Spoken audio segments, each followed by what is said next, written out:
All right, we are live. It is the live stream lounge. What is up? Hanging out with my buddy Derek Ecker, who is, oh my gosh, he's an incredible artist. We have so much that we are going to go over tonight. And finally, I've been waiting on the live stream lounge to have the epic AI conversation. It is finally going to happen tonight. Derek has this awesome show that's happening this week. If you're in the Detroit area, this Wednesday, you have to check out the Ides of March. We're going to talk all about it. We're going to get into that. We also have Aladdin 3477 to talk about. We're going to talk about the Mandalorian, all kinds of stuff. But first, we drink. So we're going to make some drinks. And James, you need to say hello. You have to show off this awesome new necklace that you have. Oh, what? Oh, yeah. This new choker from the future. It's like cyberpunk 2077. It's from Vitali. So okay. It's Italian artistry kind of collective. I like it. And it did all the models in the images here. They have like this 55 centimeter kind of thing, and it hangs. Like, okay, cool. I get it in now. I'm like, oh, why does it look like it's? And then I talked to him about it and said, oh, sorry, I think I mistyped what 50 centimeters was on my website. And I said, well, I appreciate the herringbone, you know, I do, but now I have to figure out how I'm gonna wear this thing because all my other shirts just kind of go right on the collar line. Dude, I like it, man. It's cool. It's different. Yeah, it's definitely different. Yeah, that's really cool. Does it have more connectors in the back, or do those perfectly stay? These two, it's kind of like minimal, you know, just kind of like cinch them and they come right off. I love it. But we'll see. Just trying to figure out how to wear it now. So when summer rolls around, right? All right, so we start things off with some good old Costco. Oh, do you like coffee or no coffee? I'm gonna go with whatever you're making. Okay. I see you're drinking Mountain Dew over there, Yeah, so caffeine is your jam. I was supposed to quit today. It was actually supposed to be day number 1 of quitting caffeine or quitting Mountain Dew. Caffeine in general, but you know, me and the guys at the shop decided we were gonna quit, and then one of them just like went off the rails, and then you know, I went too. I can't. I needed the extra support. All right. Next up, we've got Carolyn's Irish Cream. Are you Irish? I am Irish. So this is your month for my people. A little bit of love. A little bit of love. Whoops. Getting you love all over the counter, man. Yeah, I don't know how I do that almost every time. I was not meant to pour drinks. That wasn't my thing. And then there's 2 more wonderful ingredients. We're going to do some peanut butter. Actually, this is the only place I actually have coffee. So when you put them in these drinks. Little love. I can't live without my coffee. Little love. And then, Derek, both you and James get to choose your poison over here. Actually, this is the non-alcoholic stuff. This is just flavor. You get mocha or cookie dough, peanut butter cup, vanilla bean, glazed donut, butter toffee, or salted caramel. What is your jam? Hit me with that butter toffee, man. Butter toffee. I think I'm going to do butter toffee too. I'm going to go vanilla bean. Vanilla bean. You got it. Butter toffee. Yeah, I tried not to get so into caffeine. So, you know, in the morning, that's just one less thing I have to worry about.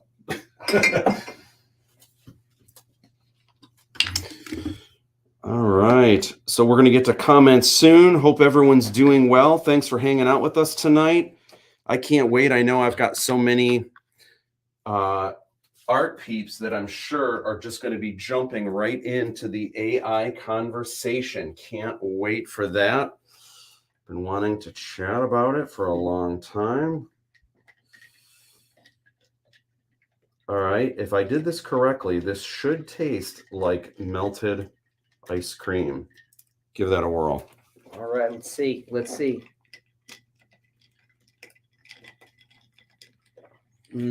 Tastes like childhood. It really does. Nice. All right. Feeling younger already. You know, that's the trick. And I love that Pablo Picasso once said, the child is the true artist. The trick is how to remain a child once you grow up. So I'm all about, like, I think of like some of my favorite things. My favorite things are all from when I was 12. Like, Okay. when I was 12, that's when Prince's Purple Rain came out. That's Van Halen's 1984. When I was 12, I was playing Dungeons and Dragons. I was drawing my own comic books. I was a huge Star Wars fan. I loved melted ice cream. And that's why, you know how there's a store called Forever 21? Mhm. I have a tattoo right here that says Forever 12. And that's my jam. Nice. Anyway, so here we go. Let's make a toast. Forever 12. Forever 12. Ding, ding, ding. I've talked to a lot of my lady friends, and apparently, and a lot of them are married in relationships. Apparently, it's not that hard to do. To be forever 12? Yeah. Oh, I was going to say, yeah, the ladies probably aren't like, oh my gosh, I'm dating this guy. It's like he's 12 years old. It's amazing. He's adorable. I can fix him. Baby. All right, I say let's get this party started.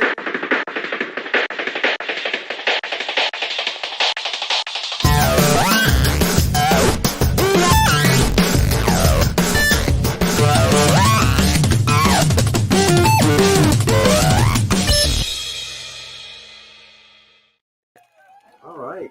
Great to hear. So yummy. So let's get this started. We are going to meet Derek Ecker. We got all kinds of stuff we're going to be getting into. But first, Derek Ecker is a phenomenal artist. And I love this headshot. Do you also have a summer headshot? Because this, I can tell you're kind of warm. Yeah. Is this in Chicago? No, this is here. This is Okay. It's in Hamtown. Okay. At the Hatch Gallery. I don't know if you're familiar with that Not the place, Hatch but Gallery. it's an awesome spot. You guys should check it out. It's in an old police station, actually. Oh, wow. Yeah, they have this really cool permanent room. It was actually the jail cell, and they have a revolving like installation that goes on each month. Really? I believe it's each month. I'm not really sure. You'll have to check back with them, but it's a great spot. Definitely check it out if you get a moment. Awesome. So I want to talk, we're going to go through some of your art, and we're going to talk in the next segment, we're going to talk about the history, where we're going to deep dive back to when you were a kid. But I just wanted to share some of your work right off the bat. And the thing that strikes me about your work that's always kind of, that I've always noticed, is you really walk the line. And I'm curious where you kind of see yourself now, but you really walk the line between commercial illustrator and fine artist, where you've got these really great sensibilities where you could illustrate comic books and movie posters and design packaging for video games and stuff. But at heart, you really are an artist, and you've got a voice. You want to express yourself. And I love that about your work. This is possibly my favorite piece that you've ever done. That's one of my favorite pieces as well. Cool. And I just love, there is so much going on here. And this is like I teach a mixed media technique that it's only mixed media because you're using paint and color pencils, and you're using the paint in different ways. But like when I look close to this, like I see, like it looks like you've got some, like there's sugar packets that are hodgepodged in there. Yeah, And there's like, there is so much going on. What led you to this method of mixed media? If you want to know like how that was made, I'll give you a little bit of the basically my secret ingredient is self-leveling gel medium by Golden Paints. And the process that I use with this is I have a sheet of glass and I just keep doing layers and layers and layers of the medium. Sometimes I'm adding pigment. Sometimes I'm actually doing image transfer. And because I'm doing it on glass, like the domino packet, sugar packet that you're talking about is actually a bag that I put on and then, ripped it off. But I did it on the back side so that when I peeled it off the glass, you see it, from the way that it's actually, because if you do an image transfer, it's going to be backwards, just so you know. Oh. So when it's poured on the glass, I'm able to peel it and then reapply it. So it's, the whole surfaces was all just paint. And then I ripped it off and then glued it to a piece of wood. So this is painted on glass. That is painted on paint. Oh. And then I pulled it off of glass. It's like a freaking jolly, like a fruit roll up. Yeah. Dude. And then how do you attach that to another surface? Yeah, with self-leveling gel medium. It's like what? Dude, honestly, Wow. I consider self-leveling gel medium is like my painting assistant that hates me. So some people use. Now I've never. that's stuff has been off my radar, but is that similar to it's just like a Mod Podge? It's basically it's just a little thicker consistency. So you can use it to get texture. You can use it to like as a thinner agent. You can use it as a varnish. But I use it like I don't know. It's honestly been like the last 15 years. I've been just like playing with it and seeing what it can do. But yeah, I never know really what it's gonna like. It's so temperature sensitive. It will like start like raising and cracking kind of like the Earth's crust if it like has any shifts. But that is called How High Sugar High. That is so high sugar high. And then the little Michelangelo with the flowers. That's actually a tattoo stencil that was put onto that stuff. Oh. So I like to play with, you know, because I'm a tattoo artist. Yeah. I like to pull stuff in from that and put it into my fine art work. I got like from way over there. I was like, is that one of ours? It's like, did he do an Aladdin poster? That is so cool. And then there's a thank you bag that's also in there, and I used the gold ones and I ironed it on and then pulled it off, so all the ink transferred to that surface. So there's a lot of different shit going on in there. Yeah, and I love it's got a retro feel, but it also has some really solid just illustration sensibilities with the contrast, and I love the you know, there's a lot of orange happening, but then you've got the complementary color, like that's like that nice teal. I use teals and oranges like to the point where it's like I tried to like not use it because it's like I feel like it's like my clutch. I'm always grabbing onto. You know? Yeah, so everywhere you look, something else is going on. There's a lot going on there, and like you know, honestly, that's one of my favorite pieces too. And I sold it, and I like kind of instantly regret it, but it went to a really good home. Yeah, and Kyle, if you're watching, I can't wait to go visit it again. It's in Chicago. Absolutely love it. And then this is a piece where and this is is this digital?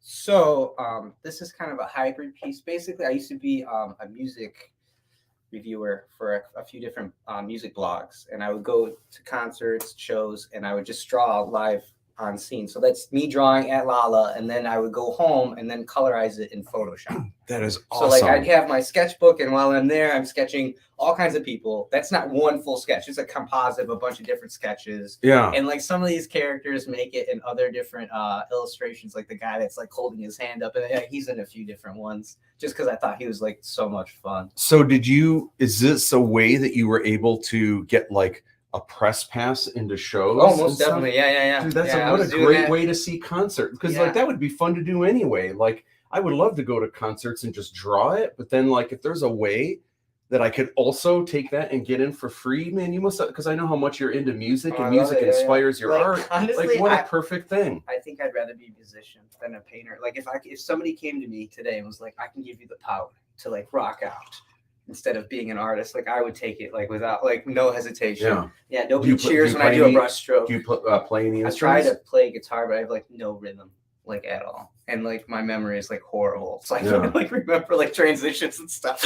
But I like to play. I still dabble. I got my acoustic, and every now and then I'll pick it up and play around. But well, it's awesome that you have such an amazing appreciation for it. This piece, and there's so much going on here that reminds me of an artist named Robert Valley. Do you know who he is? No, I'm not familiar. Robert Valley, he used to do a lot of the work on the Gorillaz videos, the animated stuff, but his stuff is way more kind of tripped out, and I'll have to send you some links to his work. Yeah, man, his stuff is phenomenal, but it's really the way that you kind of exaggerate things and distort things, and the way that it's kind of like these scribble sketches, but really, then are locked into really limited color sketches, because like the turnover rate for that project was like I had a day and a half. Yeah, and it was kind of an interesting like problem to solve, because it's like, you know, you want to put your heart in everything, but like when I only have a day and a half, man, it doesn't really leave me a lot of time to like do that, to put that as much love in as I want. But it also,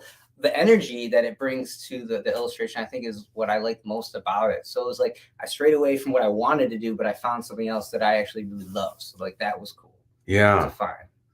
Awesome. We've got some comments here already. The Art Chemist says, "Good evening from Brooklyn, New York." I used to live in Fort Greene. I don't know. I don't think I know this. Art Chemist. All right. Doesn't sound familiar. Cool. We're gonna actually when we've got some things we're gonna talk about. When we come back to you, we're gonna talk about where you've lived and where you started as a kid, and like the whole journey. Awesome. Mike Heston, what up, What Derek? up? Do you remember Mike? Of course, yeah. And then Fruit Loop says hello. Hey, we're gonna be sharing. Hello. We're gonna be sharing some of your art later. Matt, always a kid at heart, just like you, Mike. Just got back and had to make a bottle, but great art. And thank you, Art Chemist, for sharing, for raising your glass with us, man. Cheers. Cool Domino Sugar. I'll call this a sugar high. There you go. It's such an interesting and cool mixed media technique. I agree. I love, and we did a lot of that. We used Mod Podge. I wish I knew it was probably cheaper because Mod Podge is expensive and they only sell it in little things, but they probably do the golden stuff is probably I buy it by bigger. the gallon. Yeah. It's like, I think it's $80 a gallon. Oh, but that's still saving so much money. I freaking love it. We you can thin it out. And James helped out a lot with this too, but when we did a lot of our sets for Hong Kong and Kong Chiam, we would grab, on eBay, I would order like advertisements from magazines and posters from Asia, like anything that I thought looked really cool, and I would Mod Podge them onto foam core, and we would paint graffiti, and I would add stickers and just all kinds of crazy stuff. Yeah, man. And you don't really focus in on any of it in the background, but it was just texture and stuff. But like artistically, we were having so much fun, just like Mod Podging everything together. It was so cool. David Van Dyke Art says, "Hi, Matt and chat. What is up?" All right, so real quick, I wanted to chat about a couple things. One is that we are on Twitter. And so in the past, up until this point, I'm not just on Twitter, like, you know, I can write 240 characters, but the LiveStream Lounge is actually broadcasting live on Twitter. So previously we were on Facebook, YouTube, LinkedIn, and Twitch, and now StreamYard, which is the program I use, is now on Twitter, which is awesome. Something interesting about this, though, we're going to get into the conversation pretty soon about AI, and some people are for it, some people are against it, and some people are just like, dude, it's happening, so it doesn't matter if you like it or you don't. This is what's happening. It's not going to turn, the clock isn't going to turn back. No one's going to stop it. Like it or lump it, this is just how it is. So one thing that I thought was interesting as I was putting together, this is like my notes, this is like how I build the show with like these Post-its right here. And I knew I needed to mention something about Twitter. So what I did is I took the easy, I wasn't going to draw like a painting revealing the LiveStream Lounge is now on Twitter. I just need to say it really quick, right? So I went on Google and I just typed in, we're on Twitter, and I hit images to see what came up. Here we go. We're on Twitter, like easy enough. So I grabbed it and I took it, but I stole it. You did. I didn't actually. And now someone else made this and maybe they don't care. And maybe that's why it's on Google, because they don't mind if other people take it. So I stole this and I thought, man, this isn't really any different from if I used AI, and what should I have done? So then what I did is I had this thing right here, this little, I don't know what this is. This is just a cardboard thing. I was going to use these more often and I keep forgetting to. And it says I am on top of it already. And you're supposed to write your name. But I just wrote on Twitter. I kind of scribbled this little bird. And so I'm realizing what I should have done. I should have taken a photo of myself kind of like this. Let me switch these here and get this right. I should have just kind of taken a photo like that, and that's how I should have announced it.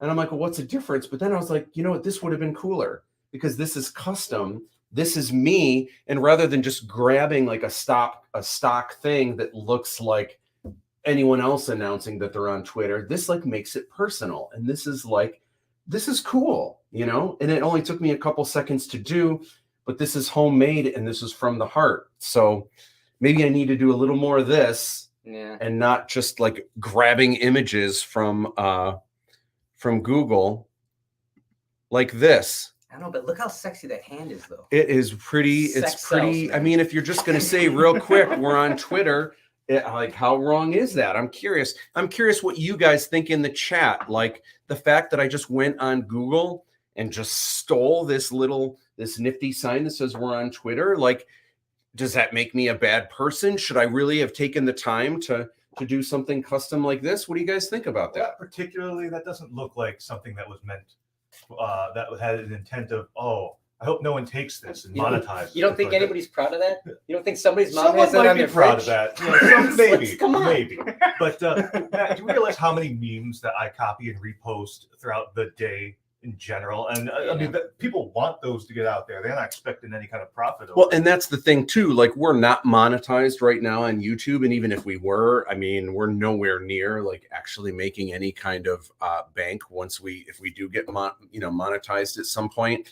And even if we did, this isn't really selling us or the live stream lounge. This is just a simple announcement. Hey, by the way, we're on Twitter. I mean, we've already spent way too much time talking about it, but I'm just curious, like, this is kind of leading into this whole conversation about what is exposure.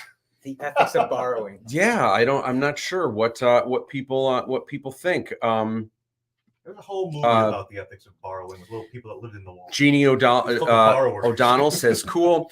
Fruit Loop says, I feel like it's decent, but it doesn't have to have your touch, so it doesn't show what the live stream lounge is, in my opinion. And I could have simply taken the live stream lounge logo. I could have slapped it on top real easy, but it still wouldn't be. It still wouldn't be mine. They have a valid point. Mm-hmm. That you're piggybacking at that point. Also, you have to be careful about free use. I mean, you do. But anyway, we're on Twitter now. So for those of you that, I don't know if a lot of people are on Twitter and they're like, man, I just want to see a live stream right now of people hanging out. I'm not sure if that's the place people would go. But if I understand correctly, we are broadcasting right now from Twitter. Hey, we've got thank you videos that I've been continuing to add. I've been trying to do it every day, but sometimes I forget. But I've been trying to add a new one daily. And of course, if you want to see the thank you videos, for those of you that were in the Aladdin's Inner Circle or higher, you'll find those videos. I think there's about 9 of them up right now. And when you go to the Aladdin 3477 page on YouTube, it's the 3rd playlist down. You'll find them all there. Also, once they're all up, I'll be contacting each of you in Kickstarter that has one of these videos. I'll be sending you guys the links in case you haven't seen them yet. I'll be doing that all at one time once they are up. We have a few more to film. Also, we are on Discord right now. This is just a group. It's primarily of backers that are talking about the Aladdin 3477 Kickstarter. And it's a really cool group. If you're on Discord, there are people that are talking about like what rewards they have and like, which t-shirt are you selecting? Which one do you think is the coolest? And people are starting to share memes on the Discord, which is a lot of fun. So, if you're not on Discord yet, they're already memeing it. So if you want to get on that, if you're on Discord, definitely check us out there. It's growing. It's growing for sure. Mike says, integrity and context of use. It's not like you're making claims for the Twitter image. Yeah, that's, I feel like if it's something you're just using really quick, and especially for us, like this isn't something, if I were publishing a magazine that has a barcode, that would be different. I definitely wouldn't be using it there if it was something where I was taking people's money. But I feel like the live stream lounge, this is more of a hangout and just like catching up with people. This isn't something people have to pay a subscription for or anything like that. So I'm not sure. I'm curious what everyone thinks. But the next thing that I want to get into is Derek. I want to get into your history. So let's do a deep dive. Take us back. When were you first like doing art? Like, do you remember the first time you were holding a crayon, or was there a point where more so than the other kids, you were like, this is what I want to do. This is what I love making images. So like, I remember as like a little kid coloring in a coloring book and there being like glass or like ice blocks, like an igloo. And instead of like shading it in, I just grabbed a blue crayon and just did like a few strokes for like the reflection bouncing off. And I remember my sister just being like, how did you know to do that? Or why did you do that? And I was just being like, what do you mean? Like, that's the sheen of the eye. Like, so like, I already knew that like, that's how it was. And then like, once I started going to school and like, I would always like be immersed in like creating like the craziest trapper keeper I could, or like vandalizing the books. I would this is horrible to admit. I would steal books, like my whatever, you know, the science book, the math book. I would have 2 of every book, and I would deface like one of them like crazy, and then turn it in at the end of the year. And I'd put like fake celebrities into like the who had the book from the previous years, like Scott Baio and stupid stuff like that. It'd be like, you know, people are gonna believe that like Scott Baio had this book, you know. That's so funny. Yeah, so that's like when I first like really got into like being like, or noticing that I was like more artistic than like the average kid. And, Yeah. like, you know, people would start charging or asking me to like draw on their trapper keepers, and I'd start making like little money. Yeah. You know, so like that's where I first started making my ends. Warner Elementary School. I have similar stories, but one of the things that I remember that you brought up with defacing that kind of rung true with me. I remember in high school, I didn't always get good grades. In fact, I often did not get good grades, but I remember there was a test, and it might have been in, I don't know, maybe an English class or something like that. Something that was fill in the blank. And it was actually a test that I did study for. And I remember my mom helping me, and man, you have to bring up, you're going to fail this class. You have to. So like, okay, cool. I studied, everything was great. I was prepared for this test. We had like 30 minutes to do fill in the blank, you know? So the tests all get passed out, and I get the sheet, and it's got 30, you know, things to fill in the blank. And I probably knew all the answers. It was like I should have been able to ace this. But my mind just kind of, I don't know what happened. My mind was all over the place. And in the back of my head, I could see in my visual like periph, I could see students turning in their tests and everything. The next thing I knew, the teacher says, all right, 30 minutes have passed. Everyone has to turn in their test. And I looked down, and my name was on it.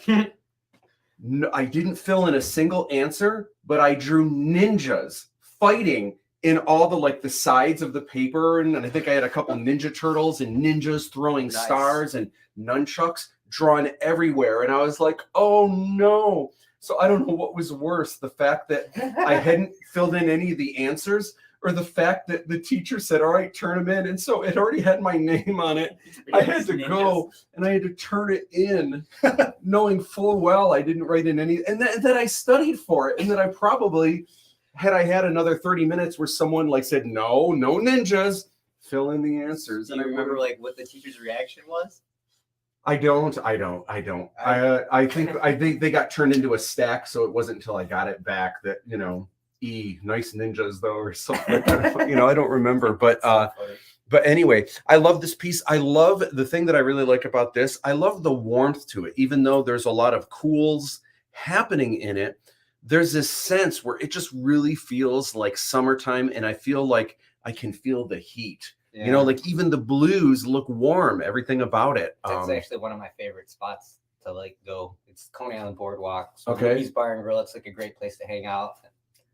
Yeah, always a good time. Great peeps.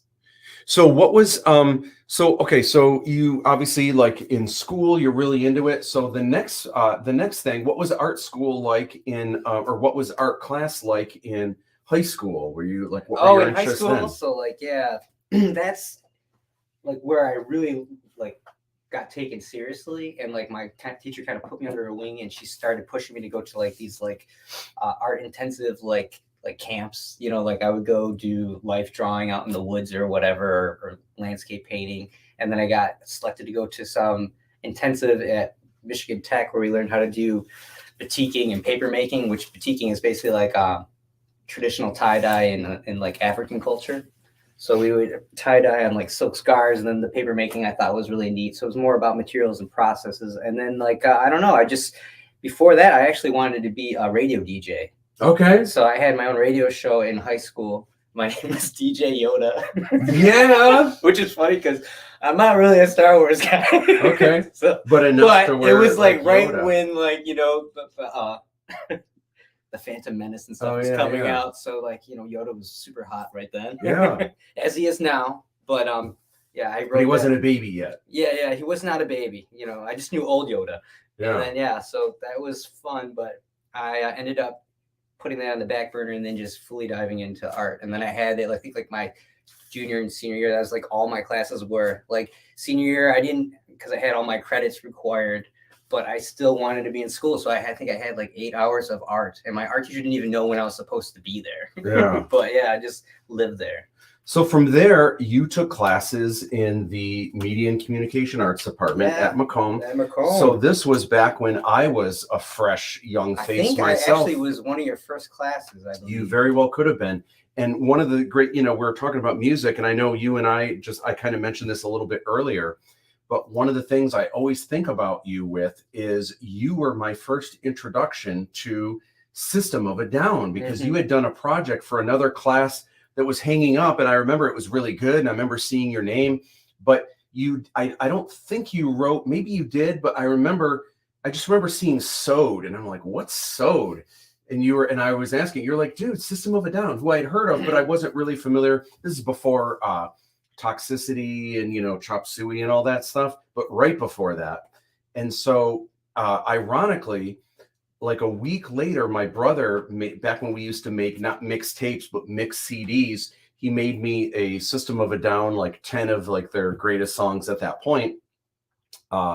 And I absolutely loved it. And it was like a month later that like Chop Suey came out. And then I was like, from then on, but I always I just remember my first introduction to System of a Down was actually you, and then I get that's a good thing. Yeah, I like that memory. And actually the drummer John Dolmayan, I get to call a friend of mine. He's really into comic books, and he wrote the introduction to my art book Pucker, and the rest is history. But every time I think of System of a Down, I get transported back to that piece you did, and your introduction with that. Okay, so what happened right after Media and Communication Arts at Macomb College? From there, it was straight to CCS, right? CCS. Okay. And at Macomb, it was funny because, like, I don't know why, but I thought I was big stuff. Like I would always do these like obnoxious, massive paintings and bring them in, and they were like, I don't know. I was just like having the time of my life, and I thought I was like top dog. And then I went to CCS, and like, man, did I feel like nothing.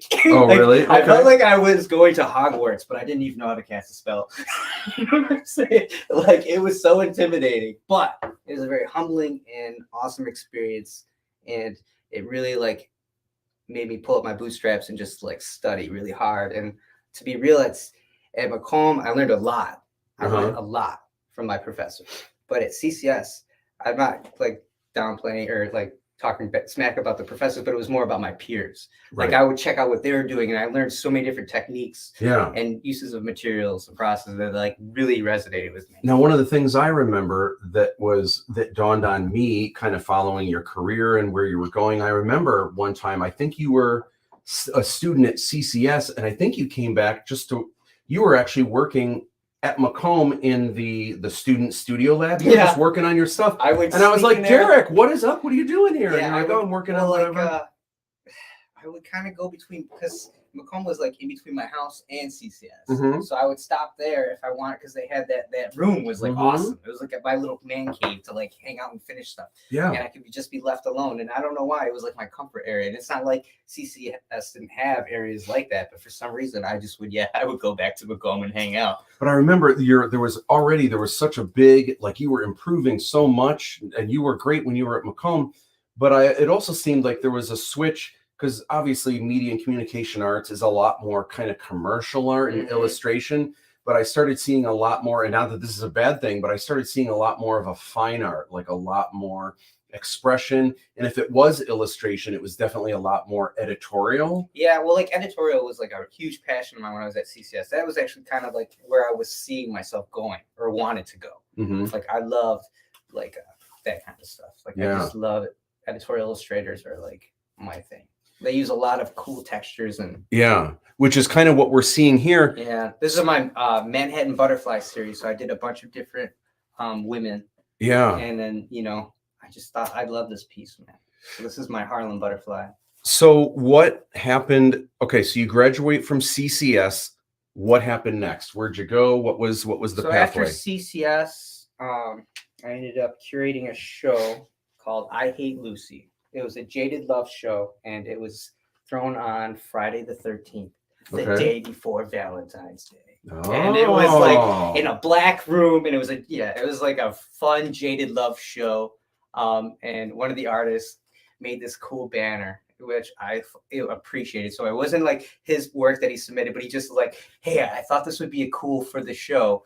And it said all the names and faces had been changed to protect the identity of the guilty. I thought it was so funny. And like that was kind of the vein of it, man. It was just like a bunch of jaded art. We had a bunch of musicians there playing like jaded love music, and it was just really nice, man. And it happened during a blizzard, and still 300 people came. So it was like a good feeling, because I was worried as hell that it wasn't gonna pan out. But so that happened, and then from that show, you know, I made a little bit of money, and I took that money and I moved to Chicago. And like kind of like stuck it out there, and I saw what I could do. And it was also very humbling, because I didn't know anybody there. I had no connections, and I was just like meeting up with whoever I could that was trying to do something cool and creative, you know, whether it was like some weird co-op on like the South Side, or, you know, some guys that were throwing an art show here or there. It's just like I was trying to meet as many people as possible.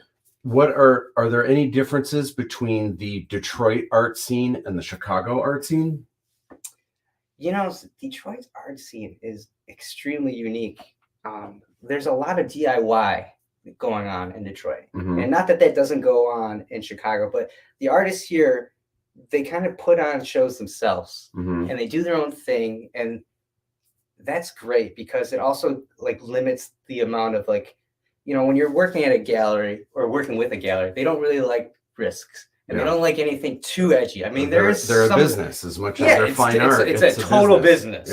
But like when you're coming up, you don't realize that. And I like the DIY aspect of Detroit, man. We do whatever we do, and we're unabashed about it. And the community is great.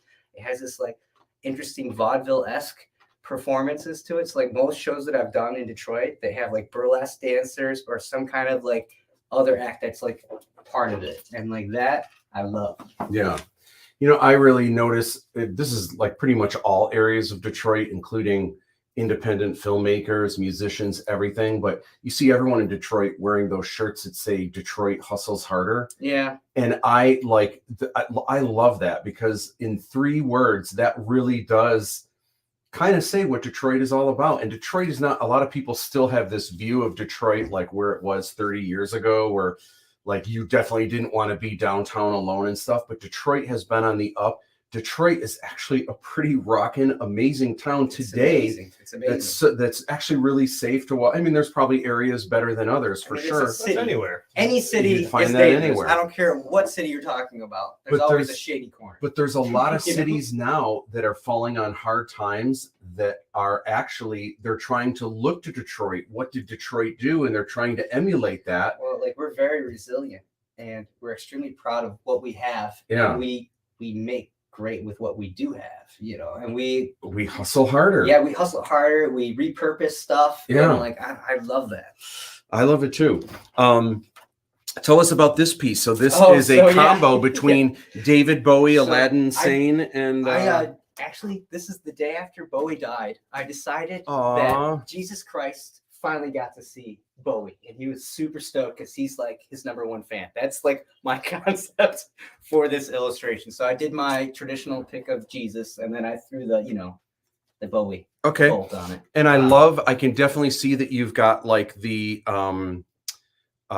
you've got the washes underneath, you've got the opaque light on top of that, the shadows, which obviously that's a mixed media technique that I love, but something that harkens back to obviously like Renaissance painters and stuff. Yeah. But the colors are just are killer. It's like cyberpunk. Yeah, it is very cyberpunk.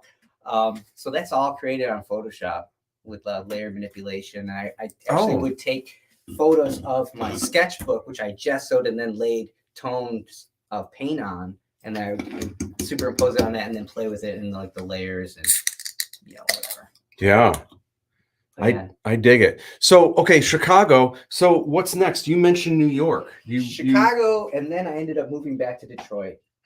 And then that's when I got my heavy introduction to tattooing. Okay. So I became an apprentice. Well, actually, I started apprenticing right before I left Chicago, but it left a bad taste in my mouth because the guy that I was working with, He wanted me to lie to my clients and tell them like I've been doing it for like 15 years, and it just didn't feel good. So I kind of like put that on the back burner, and like my whole time being an artist, people always told me to like, or asked me to draw their tattoos, or told me I should be a tattoo artist. And not that I didn't respect the craft, but I was really focused on being a fine artist. So like that was not something that I was interested in. But when I moved back to Detroit, I was doing a lot of work that had to do with tattooing, and a friend of mine offered me to be his apprentice. He just bought a shop, and I was really apprehensive about it, but it was in the neighborhood I grew up in. Okay. So it was a lot more organic, you know, like the people that I was tattooing were either friends of mine or like friends of my family, that kind of thing. So they all knew where I stood and knew me as an artist and respected me and let me grow. And like even though they realized that it may not come out, because I did a lot of horrible tattoos, and for the people that let me do those horrible tattoos on them, yeah, I greatly appreciate it. But yeah, man, it's a wholly different craft. So yeah, I started tattooing here in Detroit at Debris Tattoos at 13 a Mound. I fucking owe a lot to that place. They taught me a lot about myself, and just the craft is just, it's nothing like painting. Yeah. Like, nothing will humble you more than fucking somebody up for the rest of their life. Like it literally will resonate with you, and like I won't sleep. Yeah, it's really like, messed up, you know, and you want to do best by your clients. But after our tattooing here for 3 years, I moved to New York City, and I moved to Brooklyn, staying in I stayed in Fort Greene, and I loved it there, man. The people there were amazing to me. Chicago was all about the city. New York is about the people. Like the people there are the best. And like I anticipated when I moved there, you hear like people from New York, they're so like rough around the edges, and they're, you know, I'm walking here kind of thing, you know, but like that wasn't the case. I just loved it. I loved all the different cultures. And if I ever had an issue where you're watching the news and you're hearing crazy stuff, it's like I could like literally talk to somebody and be like, yo, is this really what's going down in wherever they're from, you know? And I could get like a first person account of like if whatever I'm hearing on the news is BS or whatever. So I like that aspect of it, and it is just such a inspiring place to be. This is a gross exaggeration of everyone, but having lived in LA, and I've visited New York, but I've never lived there. But usually the difference that people say is New York, everyone is an a-hole on the outside, but on the inside, once you get to know them, like they're friends for life.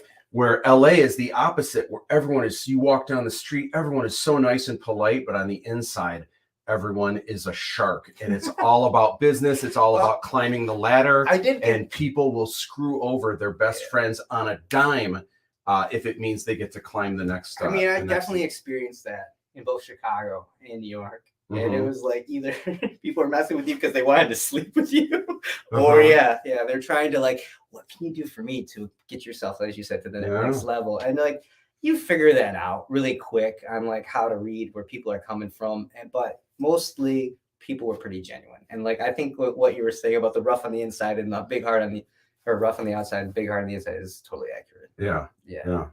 Hey, I poured another one of these for you. Excited, so what flavor do you want? Do you want to go with? I'm going to go with mocha this time. Mocha, you got it. Oh man, I feel like I'm getting spoiled. Full bar. So, all right. So we're going to get to tattoos more specifically in a moment. But where I wanted to go next is I wanted to talk about the Aladdin 3477 Kickstarter. So some of you might be wondering if you supported the Kickstarter. You might be wondering what happens next, or if you're just a fly on the wall, you might be wondering what happens next anyway. So what happens next is obviously the Kickstarter is over. So now it comes to reward fulfillment. And the first thing that I'm focused on is I need to get y'all your rewards that are shipping in the spring. So that is swag box number 1. So for those of you that only got swag box number 1, you are getting 10 items because there's 8 items plus 2 thank you gifts. But for those of you that supported either in the Sky Club or higher, you have additional rewards that are being spread out amongst all 4 of these swag boxes that you're getting. So you might be getting, depending on what reward tier, you might be getting up to 14 items in that first swag box. So the next thing that's going to happen, I'm almost done putting together the backer kit. So everyone that supported the Kickstarter, you're going to be getting links emailed to you so that you can get in the backer kit. And there's a couple things that can happen. For one, you're going to be able to select what shirts you want, what sizes you want, depending on what rewards you have selected or what add-ons. You get to choose which Fidgy pin. Do you want the light one or do you want the dark one? So all of that, you're going to get to choose custom in your backer kit. You're going to be able to enter your address on where you want your rewards shipped. As well, you'll have another opportunity to select additional add-ons if you want them. So if you realize, you know what, I think I want another copy of the official collector's edition, you'll be able to do that in the backer kit. Also, there is going to be what's called a pre-order store of the backer kit that anyone can go in and select some items. Now, some of you that supported the Kickstarter might be like, wait a minute. Why did I support the Kickstarter if just anyone can waltz in and grab whatever they want? Well, it's not everything. Those of you that supported the Kickstarter, first of all, you guys got things at rock bottom prices where you're going to be getting so much more for your buck, so much more cool stuff for sure. Which is fantastic, but also you guys have some exclusives that will not be offered to anyone else ever. And there's just a limited amount of items that people can go in and select. So the timeline for this, and this is rough, that don't glue me to any of these dates, but you guys are going to get the backer kit sent to you this week. You guys are going to want to send in your surveys. I mean, you can send them in late, but hopefully you send them in before March 21st. Based on your surveys, this tells me how many shirts do I need to order. Okay, I need this many Fidgy shirts. Well, what are the sizes? Well, I need a bunch of XLs. I only need a couple double XLs. I need 17 smalls. So for the most part, these are made to order. I may have a couple extras just to kind of cover my bases, but this kind of tells me what I need to order. You can kind of see where things get finalized with counts. Now you might see charge credit cards. You might be like, what? I already paid from the Kickstarter. Why would I? What do you mean charge credit card? This is if you're getting additional items. So if you're only getting what you got through the Kickstarter, you're not going to have to pay anything else. But if you happen to want more things, this is when your credit card is going to be charged. Or if you hop in there and you didn't do the Kickstarter at all, but you want to snag a couple things, this is when your credit card gets charged. And then you can see here the fulfillment process, the process fulfillment. So we're hoping to have everything shipped out maybe earlier in April, but just to cover my bases, I'm saying the end of the month in April, so that these things can get to you as soon as possible. We've got some comments here. System of a Down is so good. I agree. I love your use of colors, Derek. Thank you. Not to sound incredibly pessimistic, but Detroit's resurgence can be widely placed on Dan Gilbert's shoulders.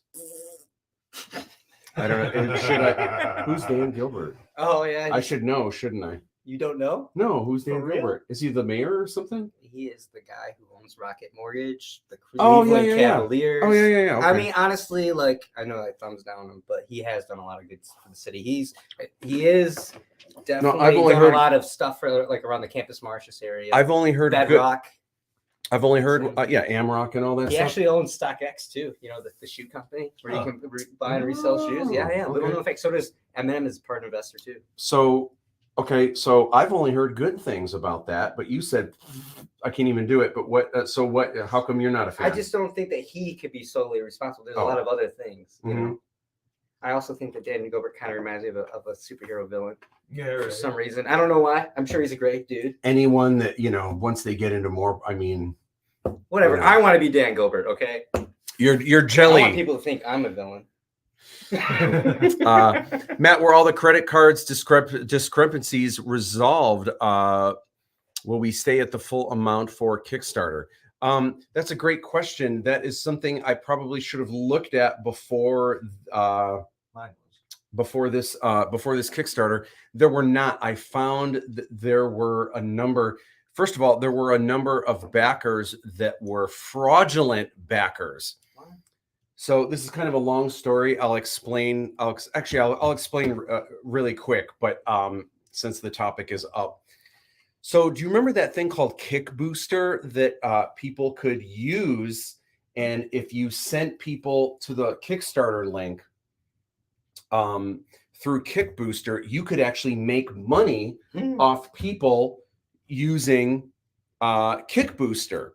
So it actually is the idea is really cool because it just gets more people to the campaign. But the idea is if they're getting 10%, if you could get, let's say 10 people to back the highest tier, which costs $1,000, if you can get 10 people to do that, if you're getting 10% each time, that's $100 each time. So just for getting 10 people in, you could make $1,000 just getting people to back the Kickstarter. But then plus Kick Booster takes an additional 5%. Well, here's what someone did. I did read the fine print, and this is what I remembered. And this is what I remembered because I'm smart. And I was like, I need to look at this closely just to see when all things are done. So my thought, when I was reading the fine print for Kick Booster, you have to pay this percentage even if people back out or even if people's cards are declined. And this was in the fine print. And I remember thinking, well, that probably doesn't happen often, but man, if there's like a person or two, and I was just thinking if people did small, like if someone backs it for $45 and let's say something happens, their credit card gets declined. Well, we're talking about $4 here, 10%. It's really not, whatever. Well, I happened to notice on the last day, there were 5 backers in a row. And one of them, the name was Peter Griffin, the guy from Family Guy. Yeah, Peter Griffin. And then all the other names were just like weird made up names and stuff. But there were 5 in a row that their credit cards were declined. Well, all of them were like for $450 was maybe the smallest, but the highest was maybe like, almost $1,000 worth of stuff. 5 in a row, all of them declined. So it was about $3,000 worth of stuff. It's like, okay, well, it was more than that because then Kick Booster takes 5%. Anyway, Kick Booster sent me the invoice and it was for over $3,000 worth of stuff. And I was like, man, I gotta, and so it's only me paying, I think it was a little over $400 or something like that. But still, I'm like, man, I got to pay $400. Okay. Then I was like, wait a minute. And I looked at the chart and no one used Kick Booster successfully until the last day. Well, the last day is when those fraudulent, or not fraudulent, just all those declined ones came through.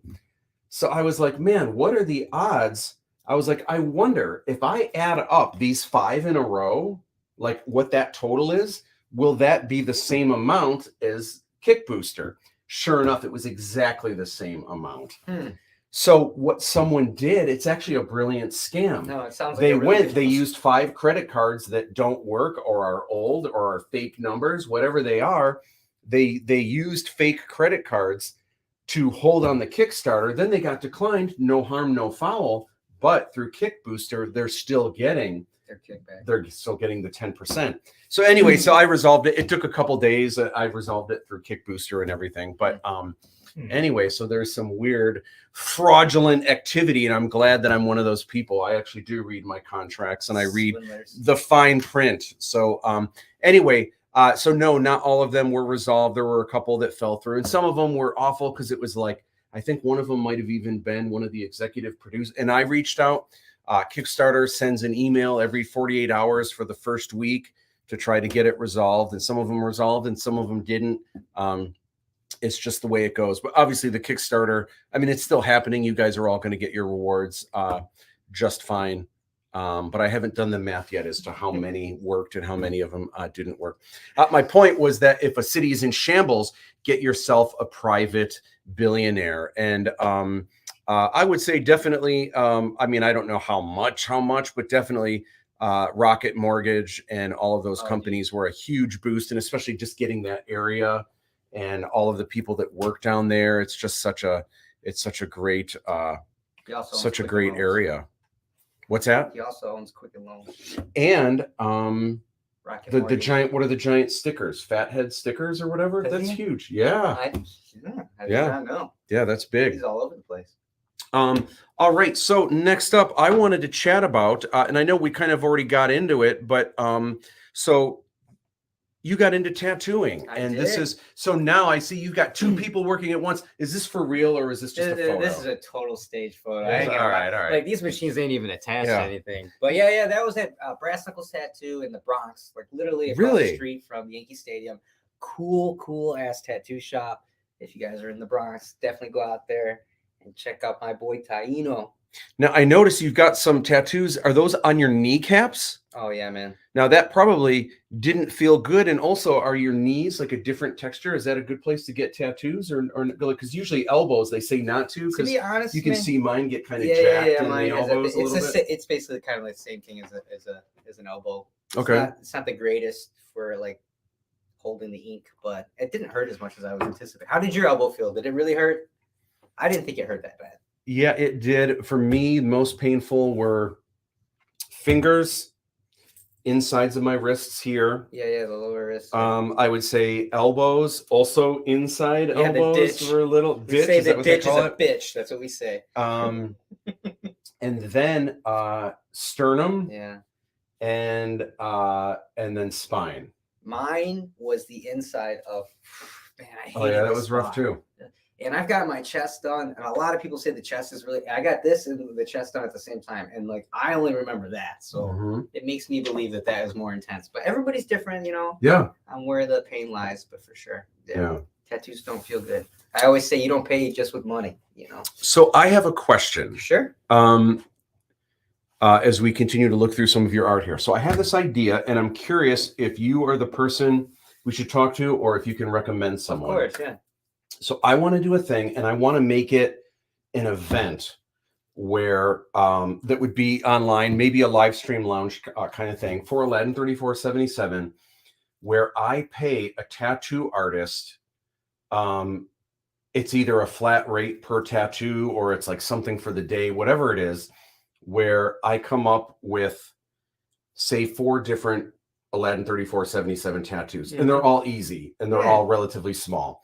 The Aladdin 3477 logo, maybe a cute Fiji, maybe the Jinn symbol, which is just straight, black and white kind of something, and then something else relatively easy. And then I would pay, cast and crew don't have to pay anything, but anyone that wants in cast and crew that wants an Aladdin 3477 tattoo, you come to this thing. So ideally, I was thinking it would be cool if it was here. And almost like it wouldn't be a 24-hour thing, but maybe it's a 12-hour thing where we get a tattoo artist to just run through, and we would already have the flash ready to go. Everything would be cool. We would know ahead of time which cast and crew are coming in. We would know they would have to select, and they can't do, well, I want the Aladdin logo, but I also want something. Hey, if I'm paying for it, and if we have this tattoo artist coming in, you don't get to get crazy with it. Yeah. You get to select. No alterations. Yeah, you get to select from these things. If you want to add that later, or hire, or go back and visit the shop. So my question is, do you or anyone is there someone that does house calls that would come in? Do we put tarps down? Do we have to visit your shop? And is that where we do it? We film it live, and we have a live stream from the shop, and we've got people circling through. Is that something that we can work out, either a flat rate or a flat rate per person, and we make it an event? Can we film? Can we film in the shop where you work? Are you allowed to take your materials and go somewhere else for a day? Or are you only allowed to tattoo in your shop? I know some places they've got all this stuff. Anyway, what are your thoughts on this idea? So these are a lot of different questions. Yeah, a lot of. First off, I will address the house tattoo thing. No, I will not come to your house. I don't care how much money you have. No. Okay. It's a health department issue. Like I can actually be getting in heavy trouble. So yeah. Okay. Like it would not be a good thing. Okay. Especially if it was videotaped and there was evidence. But we conveniently are located right around the way. Absolutely. It took me 5 minutes to get here. Yeah. So yeah, it's not that far at all. And I know Nevermore Tattoo Gallery would be like ecstatic to have something like this. We love doing stuff like that. We do flash specials. Actually, probably like not every month, but every other month. Okay. And this sounds like something that like the guys at the shop would love, man. Yeah. To be honest, it sounds like a lot of fun, and I definitely would be excited about it. Okay. I mean, I'm not entitled to only tattoo at that location. I can do guest spots and stuff, but yeah, that would be the I mean, if I could choose, like, 2 miles from here, that'd be no, amazing. it's super close. It's a great location. We would definitely be cool with you filming there. I know, like Chris would probably, the owner would probably be ecstatic about it. But yeah, man, it's a great location. We're welcome to anybody. Okay. I think that's a cool idea. It'd probably be best on like a Sunday, but yeah, we could definitely do it, man. Yeah, it would be a lot of 21 fun. Yeah, it's 21 and North Avenue is where we're located. Yeah. For the North Avenue is essentially Grossbeck. Yeah, and that's Grossbeck. actually right where it turns into, or is it at Hall where it turns into North? It's not too far. It's like but a half mile away. but it's essentially Grossbeck. Yeah, super This is cool. my favorite cover up that you have up right now. Oh, it's a cover up. Fuck yeah, it is. Pardon me. I keep on swearing. No, that's fine. What? So this guy, this is also, I had to tattoo this guy with a gun next to me. By the way, with a gun next to you? Because you brought a gun. A Glock, okay. But it was bejeweled, so I wasn't too threatened. He had like probably not even an exaggeration, like 300 rhinestones on it. Oh my gosh. And sapphires. So it's like, but it was a super cool piece. He had his ex-girlfriend's name on it. I can't remember what her name was, but it was like love forever, blah, blah, blah, blah. And it's on the right wing. So the ring closest to it. But man, that is by far one of my like most proud cover-ups. I love that piece. Yeah, man, it is. That is it's really called cool. The Battle Royale, when it's like an eagle facing a snake. That's what we call it in the industry. It's like a very common tattoo theme. And that's a Mexican thing, right? There's like a Mexican myth or something like that. You know, I'm not really sure what its origins are. It's just a very common tattoo that's done. Yeah. And, you know, definitely in the American traditional vein. Yeah. But it could be coming from like mythology. Yeah, that's wild. Super cool. So then I noticed, and I don't know how much of this stuff is newer, but I've noticed that once you've gotten into tattooing, it almost seems like a lot of your art is almost like flash art. So yeah, how much does your artwork influence your tattoos, and how much does tattoos influence your art? I'm kind of like trying to do I'm trying to merge them together, to be honest. Like right now, tattooing is hot, and obviously I love doing the fine arts thing, so I'm trying to like incorporate them both. So these are that you just showed are both flash sheets that I did. This was actually for Halloween, the Ghost World, and this was recently. I did that just after Valentine's Day, but it was raining that day when I drew this up, so I just thought it was fun, you know, because everybody hates a rainy day, but you can't have flowers without the rain. Yeah. But yeah, these ghosts, man, I had a lot of fun drawing these up. Yeah, my favorite is the beach ghost. Yeah, that's awesome. Yeah, and you know, it's like I just do these for myself, and then people just snag them up, man. And like honestly, those are the most fun tattoos that I do. When I draw something for myself and it speaks to somebody else, and then they hit me up right after I post it, like it just feels amazing. Yeah, you know, whenever you can get to do what you want to do, it's always a win. Awesome. I want to talk real quick. I thought it would be neat, since a new season of Mandalorian just came out. I thought it would be cool to chat about the Mandalorian, and it's been out for a little over a half week now, so I feel like we can chat spoilers, although I won't get too much into it. But so I thought it would be fun to chat about what I liked, what I didn't like about the latest episode of Mandalorian. What did you think of the latest episode of Mandalorian? I'm so excited that you asked me, because I've been dying to talk about it all week. First off, I just want to, what the fuck is a Mandalorian? Sorry, I don't watch it. I know there's a Baby Yoda on there, and people are like into it. And yeah. Does it have to do with Boba Fett? Like, I don't know. James, you watch Mandalorian? Yeah. So you're caught up. You've seen the latest. So I thought the first episode was just okay to me. The thing that I like about it is, for the most part, it's a great show. The thing that I'm less enthused about is there are things in the show where it almost seems like there's a checklist of things that need to happen. Like there are actors who must have it in their contract, like they have to be in each season so much. So there's all these things. I remember after seeing the first episode being like, Okay, we went to Grief Karga, hung out with him for seemingly no reason. Now, next episode, I bet, watch, they're going to have to go visit Tatooine Lady with her pit droids. Why? Because we have to do it at some point this season. Sure enough, that's how the second episode, for some reason, went to Tatooine. And even though it was kind of cool, we got to see a little Boon to Eve and stuff. I feel like it's just stuff happening because it has to. And then the other thing that I think is weird is I call her Boca Raton because I always forget her name, but it sounds like this very awesome place in Florida, which I'm going to be visiting in the Mandalorian lady. Who's Starbuck from Battlestar Galactica, which she's great. And I know from like the Clone Wars, like I know why she's supposed to be important, but I feel like anyone who didn't watch those shows, like why am I supposed to care? Why is she cool? I have no idea.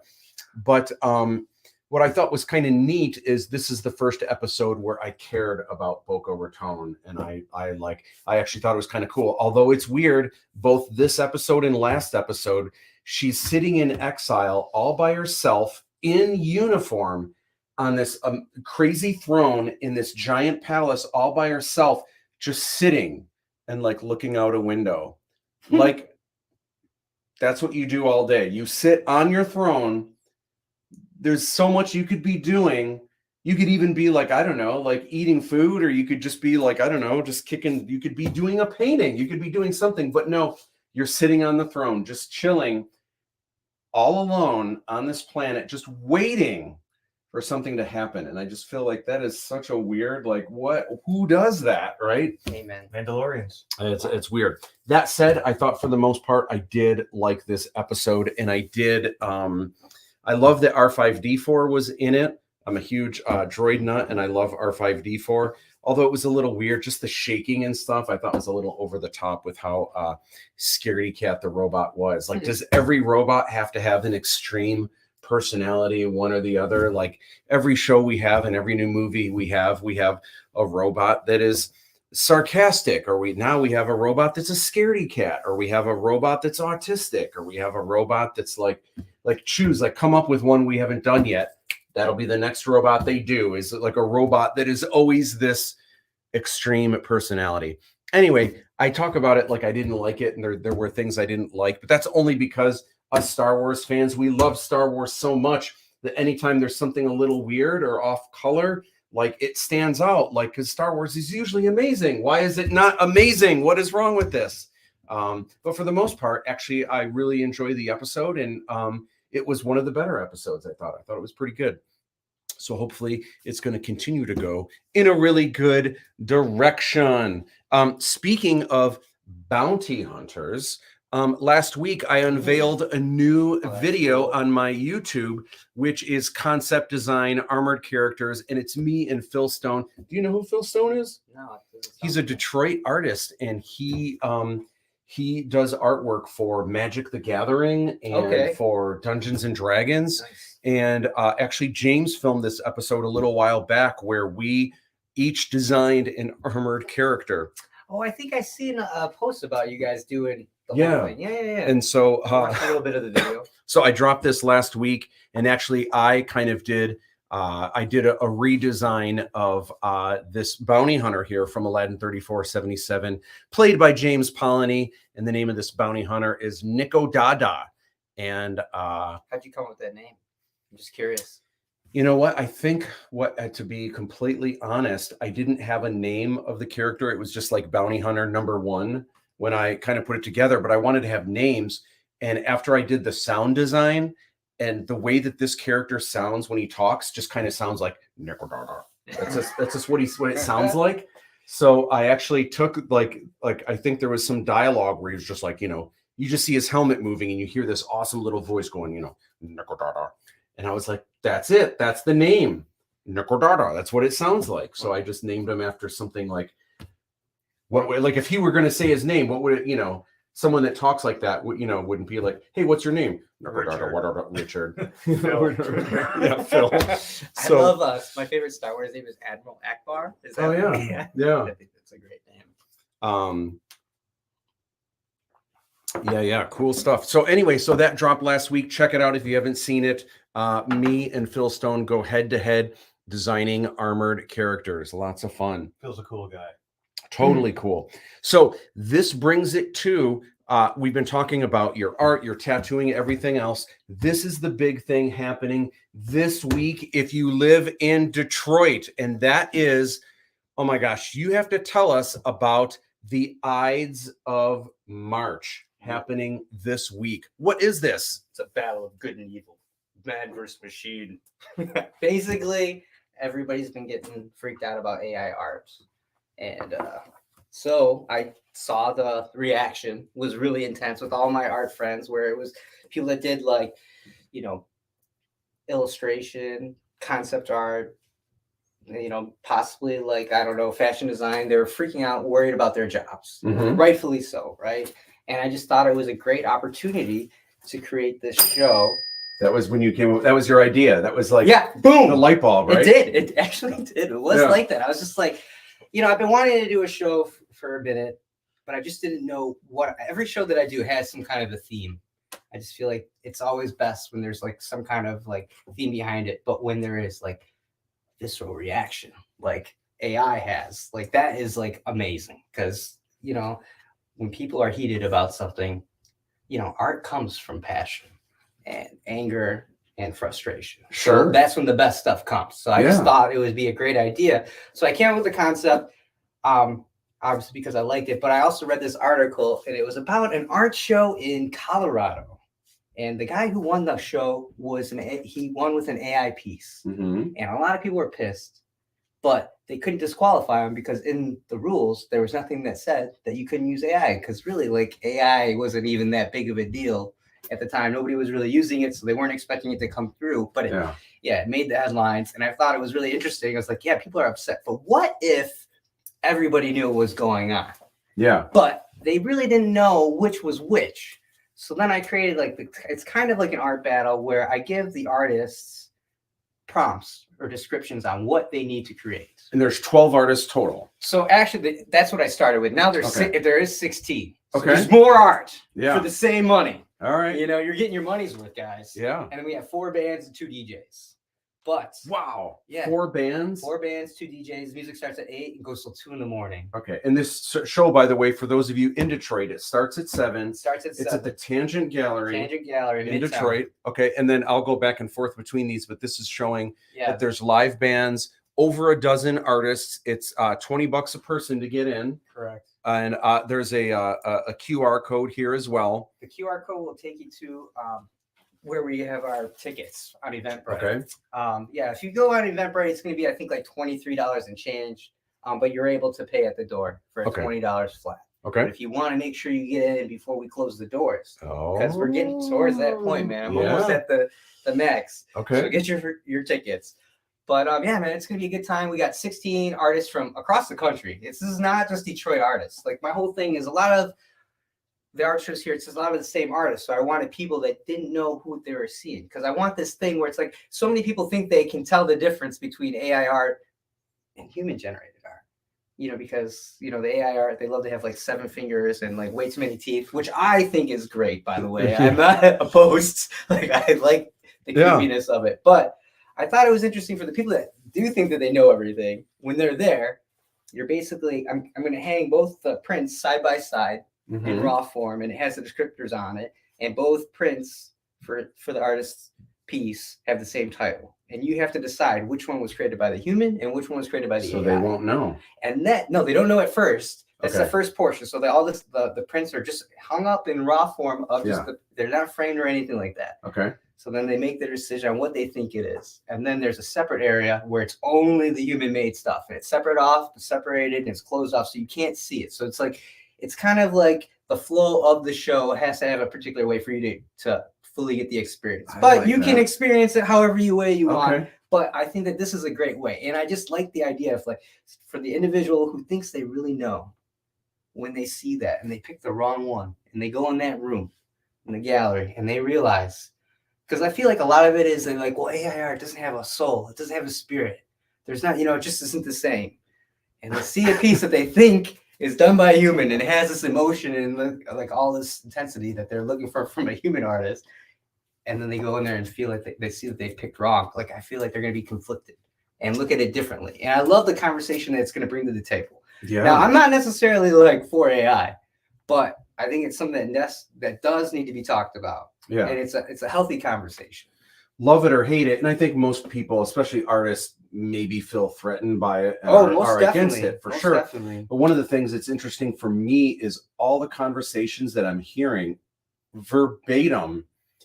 It's like a flashback to me because I'm like, oh my gosh, this is exactly what people said 30 years ago when art started going digital. And like, that's not art. Like, you can't, if you want to make a painting, you need to mix the colors by hand. You can't just go in a computer, select a color and paint with that digitally. That's not art. And I'm hearing like it's almost verbatim. Some of these conversations are. So like when I was coming up, I was just after like that came out. So like I heard some chatterings about how digital art isn't as good or whatever. But by the time I came up, it was like more acceptable and it didn't have this negative connotation. But from my experience of being an artist, this is the most like conflict I've ever seen in the art world. And it's just so fascinating to me. So I just thought it was fascinating. Yeah. And like, so for all the AI pieces, I was the one that had to generate them. And what did you use, by the way? I used Midjourney. Okay. And I have to be real. It's not like an intuitive program, at least not for me. Yeah. Like it's very much of like a person who's into coding. Like I literally, this is so embarrassing to admit, I had to like go on YouTube to like understand how to even log on through Discord to get to Midjourney. Okay. So it's like while I'm working on my project, I have to like go back and research how the heck to get back into this thing. Yeah. And then once I was in there, there's a whole other wormhole of problems. But it's super interesting, man. But it definitely has its limitations. Are there going to be situations? Obviously, the question that you're posing, which one do you think a real person did? Can people tell the difference? Would it be a fair thing for people to walk in and to themselves ask the question, which do they like better? Yeah. Like with those word prompts, forget that one of them is AI, forget that one of them is a real person. Knowing what those words are, which one is either more successful or just flat out, which one do you like better? Oh man, that was another thing that I thought was interesting about the whole show, because that's gonna definitely happen. Because I gotta say, while I would like to know if I was looking at, say, something like concept art, I would like to think that it's an actual person that's doing it and getting paid and and I've also seen some really bad. I think there's this misinterpretation that just anything AI is going to be really phenomenal. good. No. There's a lot of junk. So junk. But I've seen what keeps coming up in my YouTube feed is, for some reason, I keep getting these videos that are like a random 12 images that someone has put together, and it'll always be Star Wars, but it's really Jodorowsky's Dune, or in the style of Dune. And then I look at the images and it's like, these are amazing. And like better than like if someone hired me and said, we're doing a Star Wars movie, but we want it to be in this style. Like it's way cooler than anything I would have, or it'll be Star Wars, but it's a 1950s horror movie, or it'll be Star Wars, but it's Greco-Roman, blah, blah, blah. And like, that's amazing. Like that's a really good. Like, I love that stuff. Holy cow! Like that's better than anything I would have thought to do. Yeah, one of the favorite things I came across was superheroes as if they were filmed in Bollywood, and it was awesome. Wow! Like, so great. And like the actors that they cast as like Wonder Woman and Batman were like phenomenal. By the way, this is not me endorsing AI and saying you need to love it. I'm just saying from some of the stuff I've seen, like.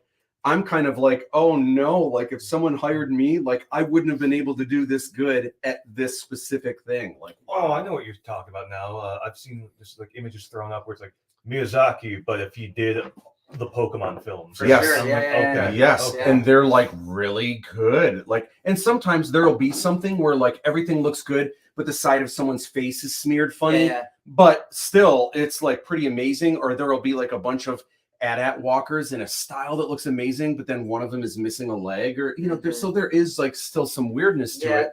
But it's still like way beyond like what I would have been able to come up with. Like just wild. I think you have to sell yourself there. But. Well, a lot of AI art looks like it's art inbreeding with itself. Like it's yeah. Like That's I don't know. that's a I good don't know how description. else to explain That's a it. When great I first came across, I was like, "What is going on?" Like all the extra fingers and limbs. It's like it's definitely some genetic mutations going on. So here's what's going to be interesting for those of you that live in Detroit. You guys need to go to the show. Secure your tickets through that QR code and get your tickets through Eventbrite. It's happening on Wednesday. I am going to be there. Come and say hi to me at the very least. Check out this show. And here's what's interesting. So you are co-curating this show with Correct. Marcus Concernicus, right? Yeah. So here's what's going to be really interesting. Next week, our special guest in the live stream lounge is Marcus Concernicus. So we are going to have this conversation again next week. But what's fascinating, we're having the conversation now before the show. Yeah, man, we get to hear the feedback. We're going to get to talk about how the show went. Yeah. What was everyone's experience? What was everyone's take? What was the feedback? Like, I'm so curious. Like, in my mind, I know the question is supposed to be which one was the human artist and which one, but in my mind, I'm going to be asking which one is, and hopefully sometimes it will be the human art that I liked better. I'm guessing there might be times where I'm like, oh man, I actually like the AI art better. I think you'll definitely be fooled a couple times. Okay. For sure. Yeah. For sure. Yeah. And you're definitely going to possibly like one more than the other. Yeah. And it may fall on the AI. I love this But I just think conversation. it's just That's so brilliant. interesting. And It is. And I don't know. For me, it was more of just like, let me dive in, experience this for myself to see, like, if all the hype is what I've read. And yeah, man, I mean, it's cool and it's interesting. I'm not gonna like start like messing with AI full time. Yeah. I'm not gonna, I don't know. But it was cool to like check it out. Yeah. Sure. Another question, real quick, just before I forget. Am I allowed to film it? Am I allowed to film there? Okay. Of course. Because I was thinking I might come in. I mean, might if you come want to in go with a camera, film, I might make a whole thing and if like you want to just take pictures. Okay. To be honest, while you're there, I want people to take photos and share it as much as possible because it's a great experience, and we're trying to take this idea and concept to an actual mainstay gallery. Yeah. Like when I came up with this initial concept, like obviously I would want to go to a gallery, but most of the galleries that I would want to mess with are like booked out for like a year and a half. Mm-hmm. And to me, like you need to strike when the iron's hot. And like this, not that this is going away, but I wanted to be the first. Yeah. I don't know of any other show that's doing an AI human art battle. Here's the other thing, and exactly that. I'll be honest. I have to give such kudos to the 16 artists that had the kahunas to say, sure, I'll go up against AI art. I'll put my neck as an artist on the line, head to head with AI. Let's do this. And then like that's because, like, man, I'll tell you right now. Again, if someone hired me for like something like this, and let's just say the words were Star Wars, and then something obscure, like I don't know, like Bollywood or something, Star Wars, Bollywood, and some other specifics, I would be super nervous because I've seen how incredible the design, like just the designs are like, wow, like who would have thought to have combined things in it? Like I would be so nervous to go up against that. Some of the artists were apprehensive. It was funny because like the bands were like, I don't have to go against AI. And I'm like, no, man, the bands are totally separate. That's like funny. you guys just do your thing. You're just like although that's happening too, where people are downloading some of them were AI like, music. They wanted to dabble with it and put that incorporate in their set. I'm like, if you want to do that, that's great. I'm not trying to limit any, anything on your end. All right, gang. So I will be there. Check it out. It's this Wednesday for those of you that are in Detroit. This is going to be something we are on the brink of life art as we know it. I think that's the one thing that we can say. And again, I am not pro AI. I'm not, so before you cancel me over like opinions or anything like that, I think the thing that we can agree on, like it or lump it, it's not going away. No, there's going to be no law that says you're not allowed to use word prompt Yeah. generators anymore. Like, it's not going anywhere. And in fact, if anything, it's just going to continue to grow. These tools are just going to be more implemented into things like Photoshop and Pro Tools and everything else. By the way, that's another thing too, that a lot of people that are completely anti AI, that they might not realize. If you've been using Photoshop for the past 15 years, you've already been using AI. Same is true of Pro Tools. Yeah. That's how the magic wand tool or the healing brush. I mean, that's how all of that works. Yeah, a lot of people are anti-AI, and I'm not going to lie to you. I was kind of hesitant of even doing the show because I felt that possibly I would be blackballed in the fine art community. And honestly, I have had some flack and had people message me and comment on my feed about how dare I even come up with this concept and how evil it is. And like, I get it. I understand. But I also think it's very important to have this conversation. And if that happens, it happens. But, you know, Great strides don't come from comfort. yeah, zones. man. Let's go to some chats. Cassidy, Star Wars fans are savage. Yes, we are, and it's only because we love it so much. AI, the future, Brian Titus says, it will impact so many industries, and in some, I would have to imagine also in probably in super positive ways. I would have to think without thinking about it too much. I'm sure there's already Photoshop. It helps Photoshop. It helps Pro Tools. You are canceled. I think AI is a tool like anything else, but it's a tool that could quickly become a crutch. Now that's for sure. Yeah, it's yeah, definitely no, going to become a crutch. There's no question. And that's where it's going to be. I mean, it's tough. I mean, there's things like even like the iPhone hasn't completely replaced photographers, but the photography industry, everyone has a photo studio or a film studio for that matter. That's what happened with graphic right design, in there. man. Everybody's a graphic designer. I mean, the fact that I have this live stream lounge, I've got like my own cute little, it's like a TV show that I've got in my basement for fun, you know? I mean, it's just, my gosh. All right. So we'll mention it again at the end, but man, if you are in the Detroit area, I'm going to try to film it and make a video. And then next week on the live stream lounge, Marcus Concernicus is going to be here we're going to chat about the results and how things went down. Can't wait. All right. So real quick, I wanted to mention Fiji. Draw this in your style contest. You have 4 days left for those of you that are doing this contest. It is a contest for $500. And there is a second place and a third place where you also get some Aladdin 3477 swag. But you've got 4 days left to do this. It's Thursday at the end of the day. I showed a few, not last week, but the week before. So I have some more I wanted to share with y'all. Oh, I'm glad you asked. The voting is Aladdin cast and crew are gonna nice. and what I'm gonna do is they all have to vote for their top 3, and then like the one that they want to be the top gets 3 points, second place gets 2 points, third place gets 1, and then I kind of add them all up, and that'll kind of average things out. But this is, I wrote some names down here. This is Amy Spitzley did this adorable Fiji, and I love this because it looks like Fiji's electro radioactive or something like that. Speed lines. You hauling that? Totally.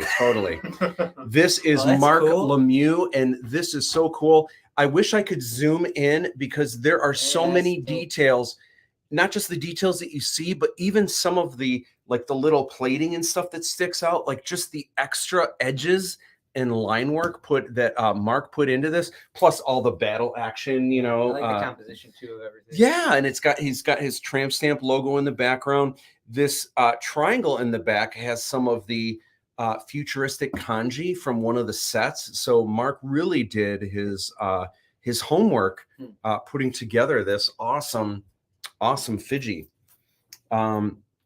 Next up, this adorable. This is Kawaii Fiji, and this is Brittany Orange. Is it Oranger or Oranger? Do you know? I have not asked. It is either Brittany Oranger. I'm going to say Oranger, but what a cute Fiji. I love the colors, the pink and blue. It's almost like cyberpunk. If it was a little bit hotter colors, it would be cyberpunk Fiji, but super, super adorbs. I love that there's hearts in the eyes. Little antenna. Oh, and then the little antenna. So cute. It is. Love it. So adorable.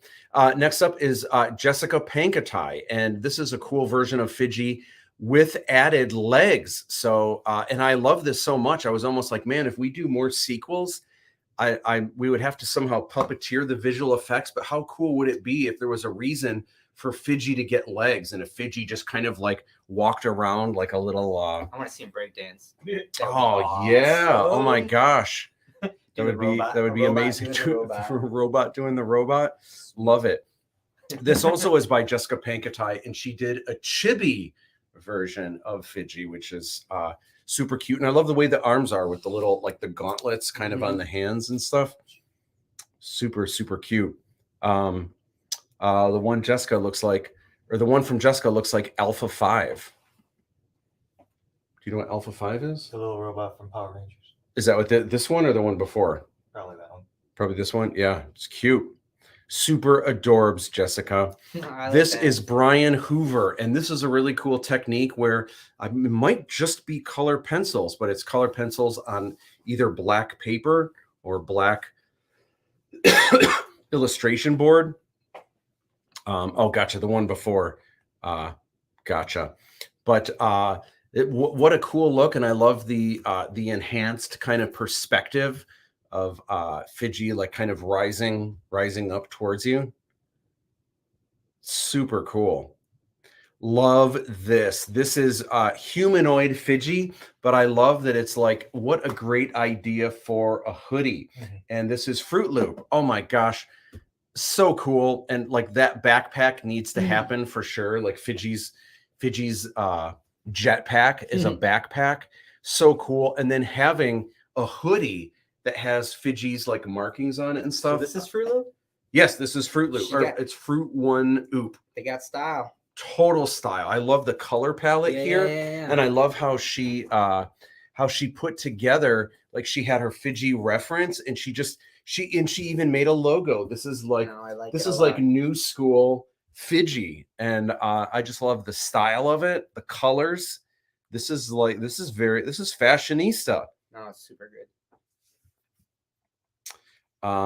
This is really, really cool. This is, I just want to make sure I pronounce. Oh, this is Strange Omens, and this is actually a direct shot from maybe the trailer.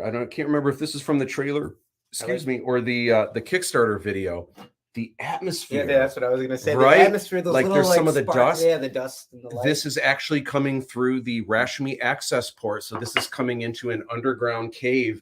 This door hasn't been opened in 5 years, and Fiji is descending into the Dipali chamber in the first Aladdin film. And like, this is like a straight up scene, and I just love it. I love the colors from the eyes kind of illuminating everything as this robot just kind of descends into darkness. Like it's legit, man. Really, really cool. Yeah, the one before. Brian Titus says that is dope. Yeah, super, super cool. Strange Omens, fantastic. Next up, this is, I love this, is like the Tiki Fiji, and this is Dan Coughlin, who also goes by the Dad Batch on Instagram. And I love Try Our Famous Gin and Tonic. Love that.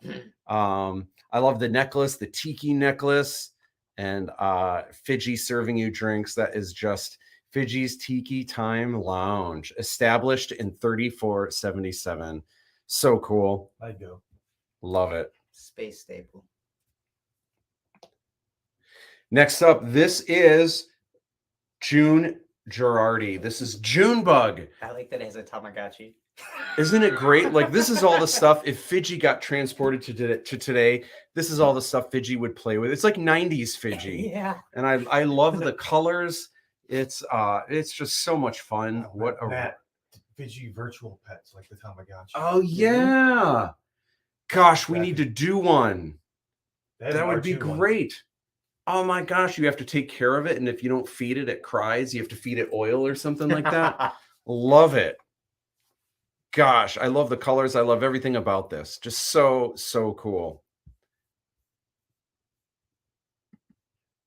Anthony says Digimon or a Pokemon. Yeah, this is just too rad. I just adore this so much. So cool. All right. Now this is actually Brian Titus is hanging out in the comments. This is something really special for me. I wanted to share this. So this is Fidgy, of course, from the front view. This is kind of like an action pose. This is so rad, and I'm going to tell you why. 10 years ago? It was either if it wasn't 10 years ago, it was close. It might have been 9 years ago. We got our first ever Aladdin 3477 fan art. This was such a big deal for me because, and I've mentioned this a bunch on this, you know, in the live stream lounge and elsewhere.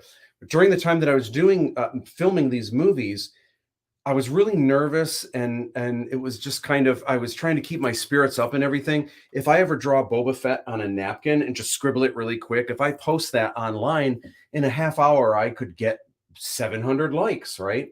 But if and I didn't want to show too much too soon, but if I shared like, here's a costume of one of the characters in Aladdin that we're going to be filming this weekend, it was like cricket. People were seeing it, but purposely not. I mean, even though this was like my magnum opus, this is like the project so near and dear to my heart, my blood, sweat, and tears. After 2 days, there were, and sometimes I would get a little bit more, but there were days where after 2 days, I would have 2 likes. And I had, you know,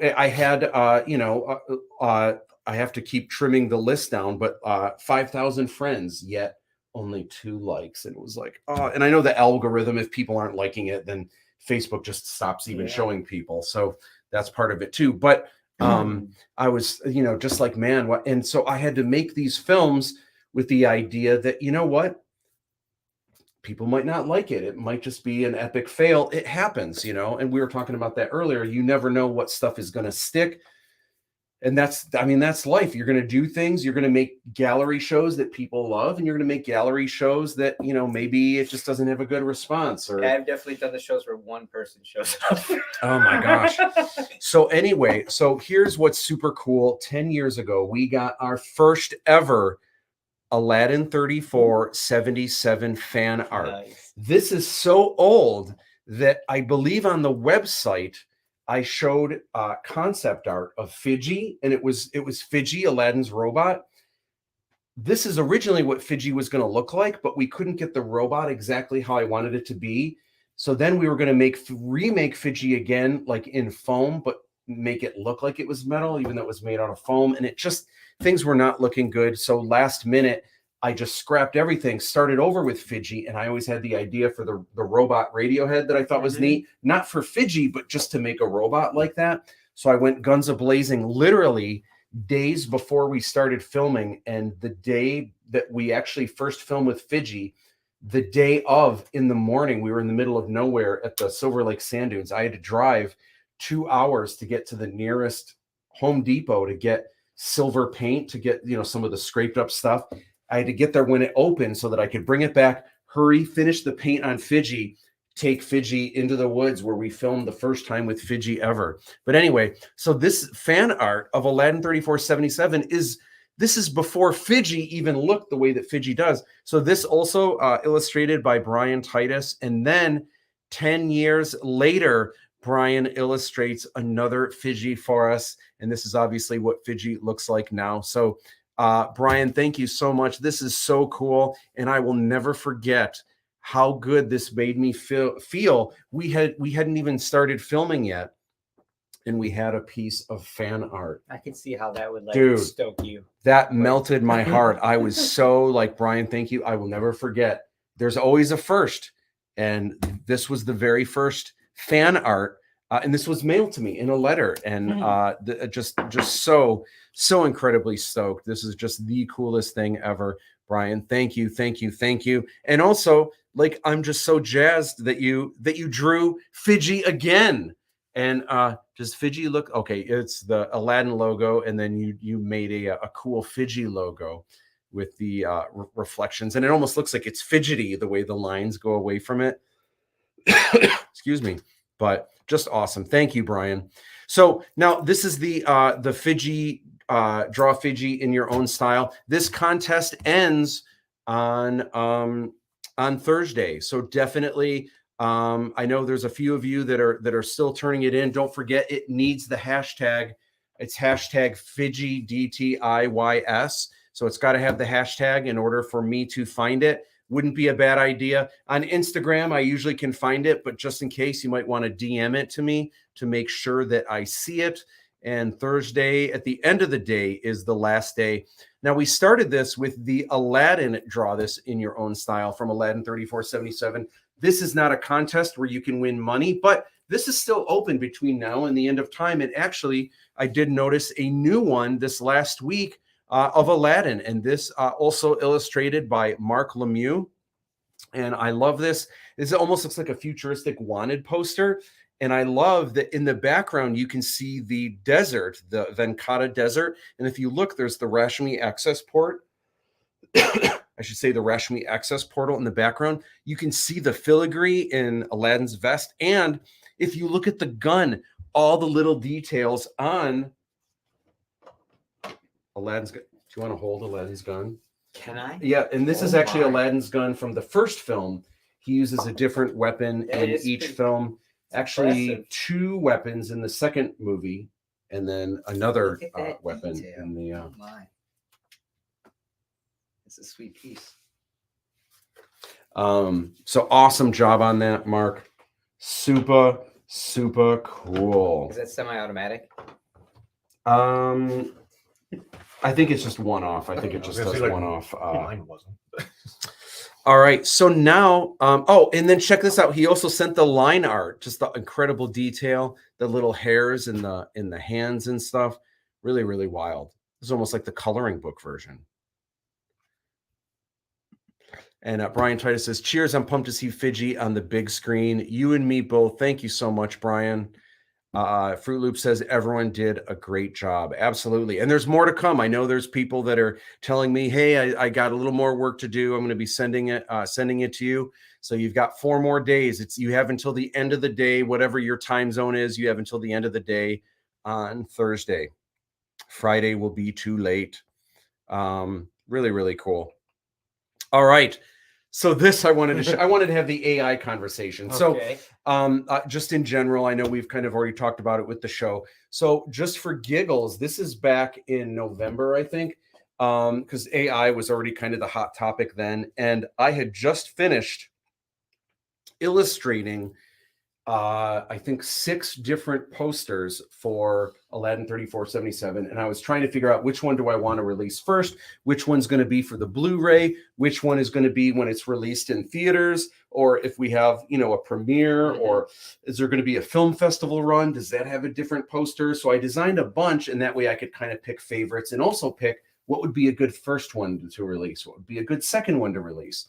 So what was interesting is I thought when the whole AI topic was just becoming kind of big a couple months ago, I was like, man, I should try to see if I can get AI to do a poster of Aladdin 3477. And I was actually really nervous because after spending all the work to do 6 posters, I was like, what if after all that work, AI does something even better than any of the ones that I've done? So I wrote in all the prompts. I think I even wrote in, because I wanted to make sure, I wrote in, Eric Steele is Aladdin. Christy Perovsky is the princess. Aaron Golamatis is the Djinn of Wisdom. I wrote in some of my favorite poster artists like Drew Struzan. I wrote illustrated movie poster, all the things that I thought, would help steer it into place. And this was actually the best one that it came up with. Now, I don't know how to do it, and maybe some of the words, I don't know the science behind it. Yeah. Maybe I wasn't doing it right. So the fact that his hands are like stretched into weird, like bent weapons. I don't know what that's all about. Kind of reminds me of one of the guys from like Mortal Kombat. He had the blades. I can't remember what his name was. So this is bizarre, and like the guy only has one nipple, and the composition, the composition is kind of cool. The colors definitely look like a Disney Aladdin-ish thing, maybe. But and the girl, she looks like a Disney princess type. Yeah, like some Bollywood space ace on the back of an arcade cabinet. And you know what? Bollywood might have been one of the words I threw in there because there is a little bit of a Bollywood feel. But anyway, this was the best. Yeah, the hands are bizarre, but this was the best that it did. And so I was, in a way, I was relieved. Like, okay, this is not better than any of the posters I did. And just for the simple fact, like, who are these people even? Oh, no, you got it. Oh, I did. All right, cool. My memory is good. Oh, wow. Yeah. So, yeah. So anyway, so what, like, so I'm curious, just in general, AI, like what, any other additional thoughts, like man, going into this? Definitely when you're asking it to do a lot of things, it's going to trip it up. Like if you're more vague and like, you know, you just say like, I did Bill Cosby as the devil. And that came up with really cool stuff. But if you start like Bill Cosby as the devil with an angel in the left-hand corner, shining lights down, you know, like if you get really particular, like it's not going to hit it. Like I think I was telling you, like, I had no idea what a chef's hat was, like for this particular piece. And I spent like days trying to manipulate it to do what I needed. And like, there's ways where like you can feed images into it, but I wanted to stick to strictly the prompt that I'm giving the artist. And I wanted the AI to do the work. And yeah, man, it does not hit those notes. If it was like a client looking for me to do a job, they would be very disappointed in my performance in some regards. Some of the posters were like super awesome, but yeah, if they were super particular, it like definitely did not hit it. Cassidy says Jacob wants to see James for a second. Jacob or James, say hi to Jacob, please.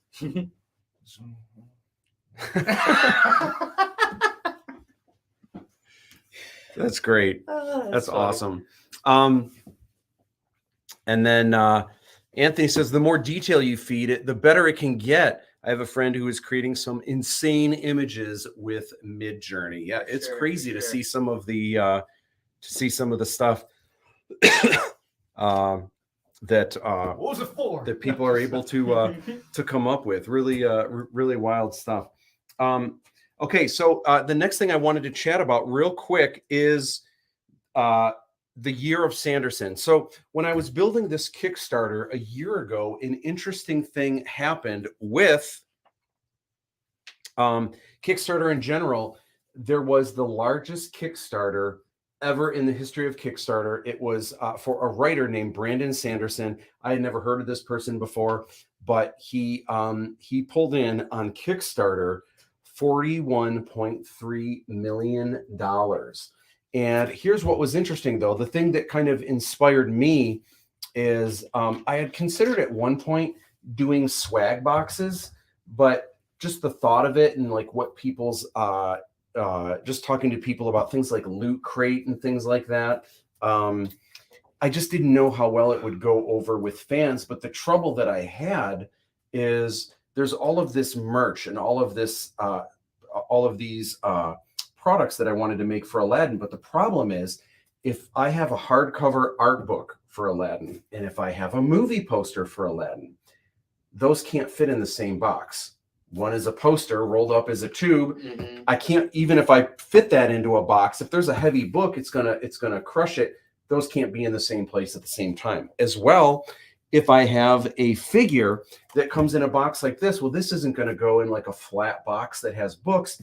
This also needs to be in a box that's a little bit different. So I remember thinking, how am I gonna do this? Where any person that's supporting the Kickstarter, if they're like, well, I want this and I want this and I want this, if they're just randomly choosing things like the shipping, I'm going to have to do all these different boxes depending on what they want. Like, oh my gosh, it was such a headache. How am I going to do this? And then there are some people where they're not going to want this, but they're going to want this. And like, how do I arrange all that? Well, what was interesting about this Brandon Sanderson character, or this writer, is that he called it a year of Sanderson.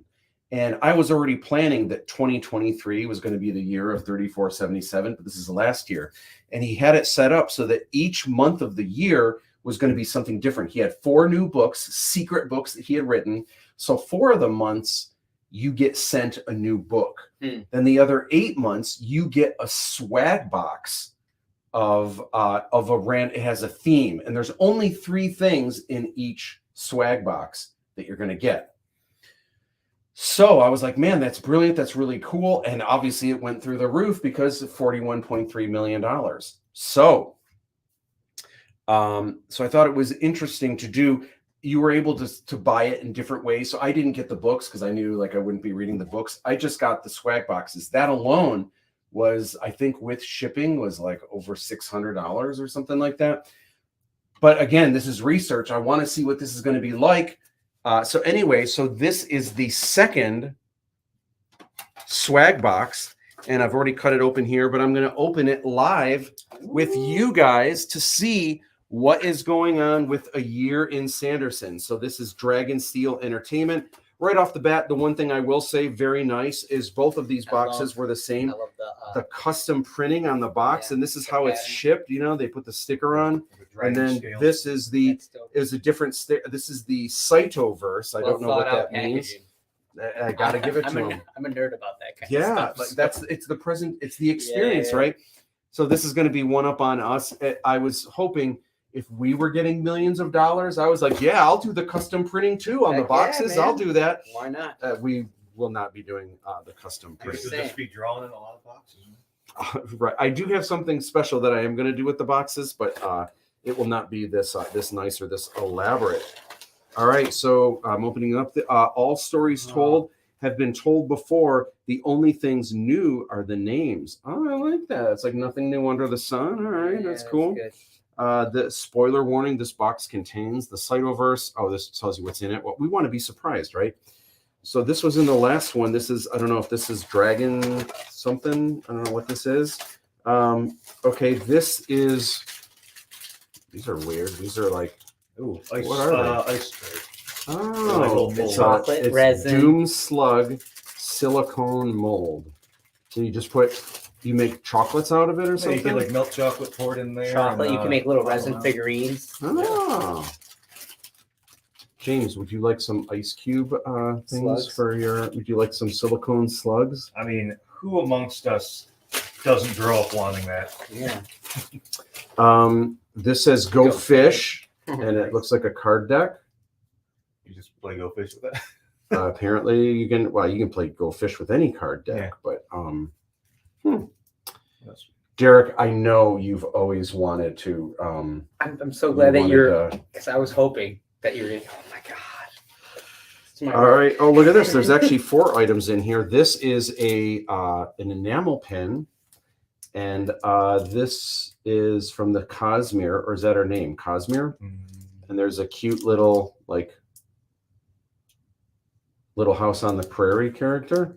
Although this is something James and I, apparently in the pin world, this is like, dude, you cheaped out on the pin when they only put 1 pin on the backing, because that means if you put it on, it could unknowingly, it might spin around upside down like this, and you don't know that you're pinned. So if you do 2, then it'll always stay how you wanted it. But also, apparently, they break off real easy. But if you've got 2, it's less likely to like. I don't care how small your pin is. I do not care how small your pin is. You put 2 pin backs on your pins because it's the rule. Yeah, and they say, oh, what if the pin backs, the little rubber backs overlap? You know, outside. Have you ever made pins? Edges? You're not going to see that. I've never dabbled in it, but I've never for 113477. I've been wanting to do pins. Your pins. They're not that expensive. Yeah. I mean, I don't know. So we're doing 3 for 113477, and then 3 pins. Oh, there's 3 pin backs. I'm like, oh yeah, no. That's too much. Hang on, man. So what is this? Dragon Steel. I don't know what this is. It's a shave kit. A manscaping kit? Wouldn't that be great? To manscape your dragon or something? Oh, geez, I need to. I mean, come on.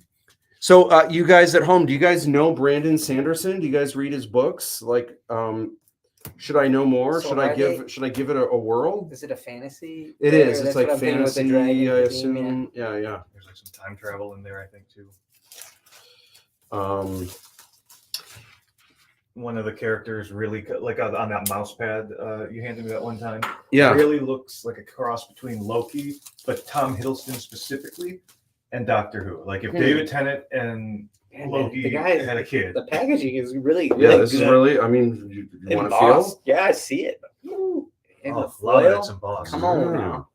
This guy That's spared no nice. expense.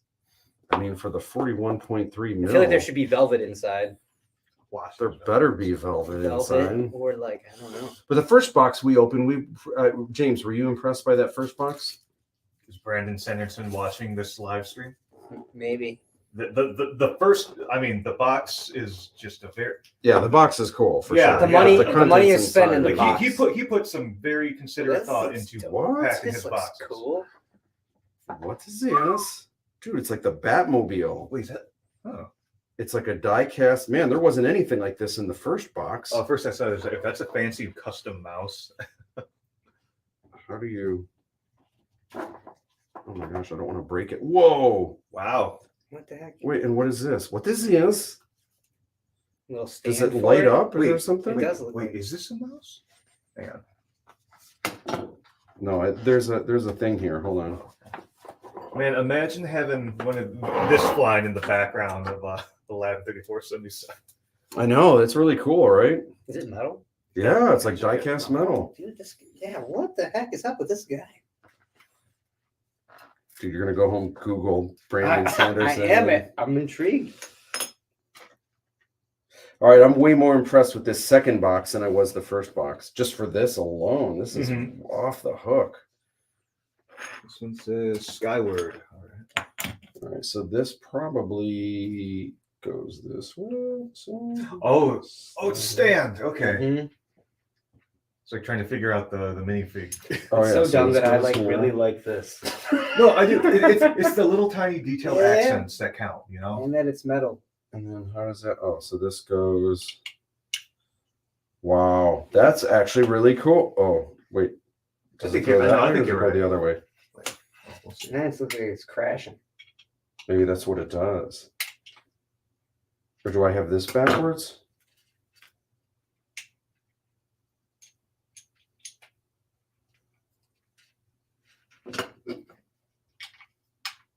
Oh no, because then it'll. There you go. Huh? Yeah, I got it. It's right the other way. It's like it's about to take off. All right.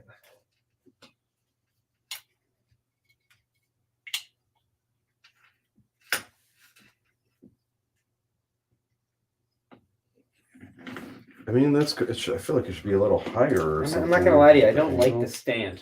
Yeah, the angle's a little It's funky. weird, It's but a little weird. the model is cool. The stand that it's on.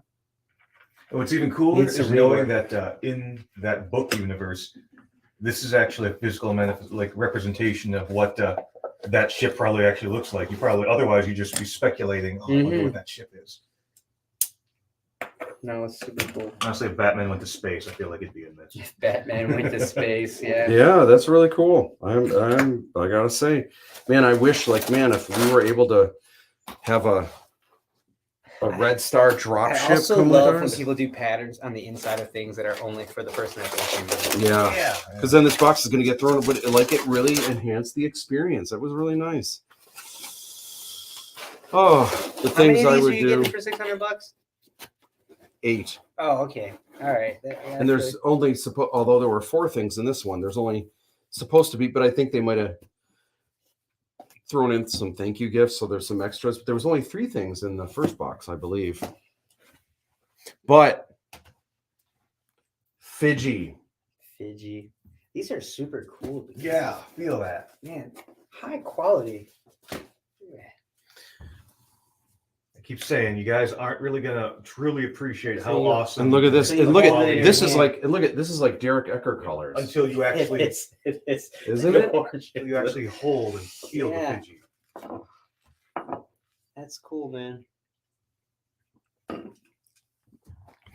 This is the box they Yeah, come just in. looks It like like another shows robot. like Yeah, the you know, rarity I and was stuff on the I was side. looking at it, man. Reminds me of Kid Robot, Yeah, yeah, very good. Kid Robot. Tristan Eaton, man. Are you Yeah. familiar? Who's from Detroit? Yeah, he is. He went to CCS and SVA. I have this Frankenstein piece in my booth. All right. So let's see here. So Derek, where can people find you online? Online, you can find me on Instagram at Okay. Von Ecker or mischief_of_mice. And Mischief of Mice is my production company for my art shows, stuff like that. So it's an acronym. Write it out on here. And so I noticed for a while, I started noticing Von Ecker everywhere. Is that like a name? Is that like a this is actually an interesting story. Yeah. So when I was a young lad, my family did not come from money, and my father would tell me that, "Don't worry, we used to be something." And he told me this story that my family, we hailed from Germany, and we used to be part of the royal, peeps, and we had a castle and all this stuff, and we were the Von Eckers. And then after we got kicked out of Germany because we were Protestants, actually Germany wasn't even a country yet. Yeah. We got kicked out because we weren't Catholic, and we got shipped. Half of the people that were Protestant in Germany got shipped to Ireland, and the other half got shipped to New York City. My family was with the 10,000 that got shipped to Germany. And Or to New York City, you mean? or, I'm sorry. Yes. Yeah. I misspoke. Yes. I got shipped to New York. And that was what I was told. Yeah. And as far as my research has proven, this is a lie. But I started painting and tattooing under Von Ecker. I mostly started painting under it because I was doing stuff that was like a little bit more risque. Yeah. And I wanted to separate in case I was doing like editorial work. Mischief of Mice. And that's Insta, right? Yeah, Instagram at Mischief of Mice. And then you can also Oh, here, find. cover. So. Oh, sorry. You can also find me at Von Ecker, and that's at VONECKER. Von Ecker. Yeah. So I found out that wasn't true, but Von actually means son of. And, Okay. my father passed away when I was like 18, so he never got to see me as an artist. Yeah. But he gave me my name. That's And really I fucking cool. think it's so funny that it's not true.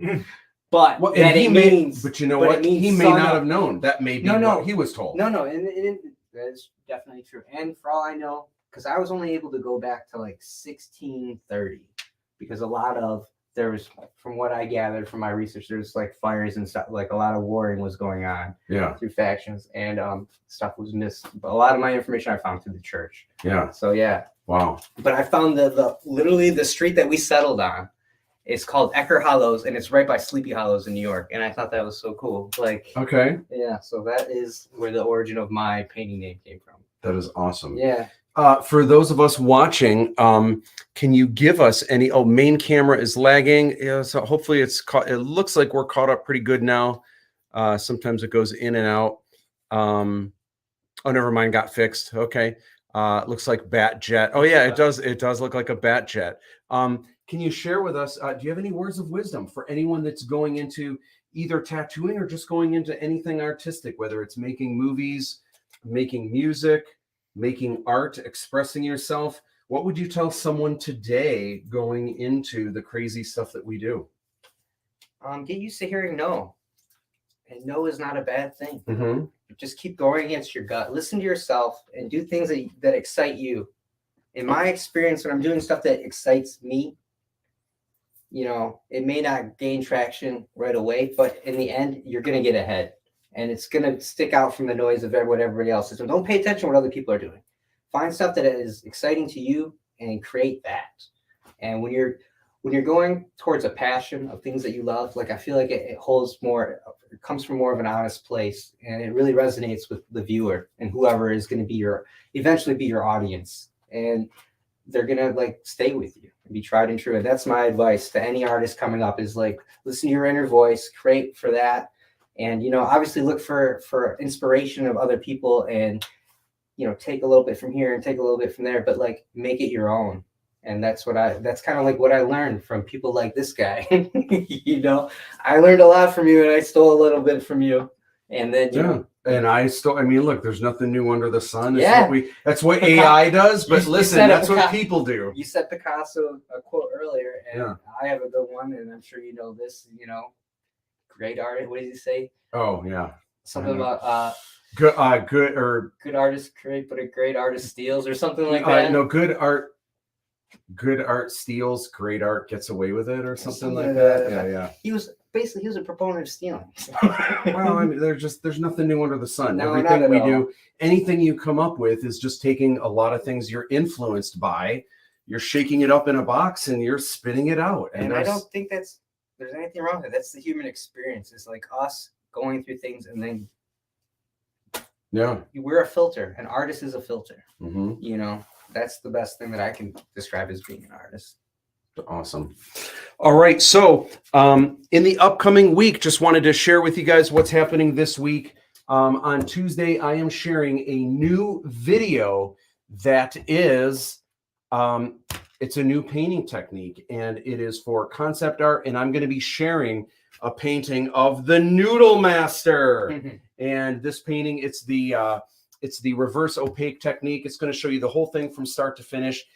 James filmed this video a little while back, and then at the end of the video, James gives his commentary on what he thinks. It's one of the characters you're going to see him play in Aladdin 3477. So look for that on Tuesday. That's a lot of fun. And then also on Wednesday, I am going to be at the Ides of March show. I'm going to be filming it. I heard about that. Yeah, it's going to be, my gosh. And it's going to be, if you're interested at all in this whole AI topic, you need to go to this show. You need to check it out. I'm going to bring that up here actually right now. If I do, let me do this.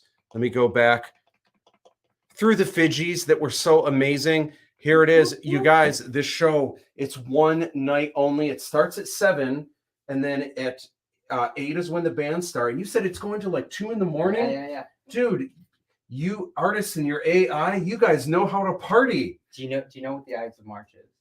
No, I was going to ask you. I should know. I don't know. I think this is fascinating. All right. Well, it is interesting. So Yeah. I wanted to do the show on a weekend. Okay. But weekends are expensive. Mm-hmm. And Wednesday was half off at this venue. And Okay. I was like, all right. So weekdays are half off.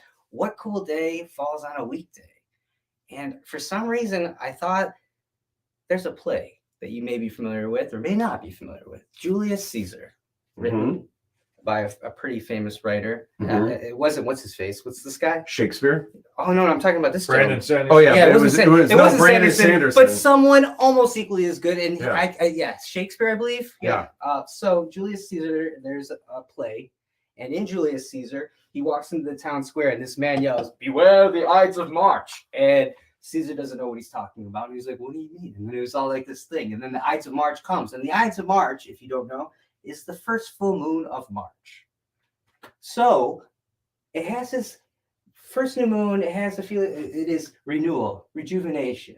But the Ides of March is also when Caesar gets assassinated. So he comes back to the town square on the Ides of March, and he sees the man who yelled at him the month before, or whatever it was, and he says, it is the Ides of March, and nothing is happening. And then the guy says, but it is not over yet. And he goes into his house, into the area with the Senate, and he gets assassinated. So I just thought it was cool because it was this whole thing of like good and evil that happens on this day. Yeah. So that's why I put it on the Ides of March, and that's why I ended up going with that. Like, honestly, I wanted to have a different name, but I just thought the name was so cool, and like it's an art battle, the Ides of March, marching battle, it. and like. So I just thought it was think cool. that AI is like assassinating their art careers. So So I like the whole like dynamic of the title. Yeah. It was interesting. And a lot of people forget about the play, but they remember it. And for some reason, it like stews in their brain, you know, and they like choose at them. And like when I first would start throwing out the teasers, I get all these messages like, what is this? Like, what is it about? And I would like not answer them. Yeah. And I put up all these posters around town that just say, beware the Ides of March. That's awesome. And like, it was really cool. I was like infiltrating colleges and stuff and putting up these posters, which is a lot of fun until, unfortunately, the Michigan State shooting And then I figured that I should probably stop doing that because my posters seem very ominous. Yeah. And the last thing I want when I'm putting up my posters around is to get Like, jumped by some security and then have to explain that this is just an art show, man. Like, I don't want to go through. So yeah, I stopped doing that. But it was like a cool guerrilla marketing technique. And then I just kept to the streets. Yeah. And stayed away from colleges. But yeah, I put a bunch up at Macomb. It's awesome. So cool.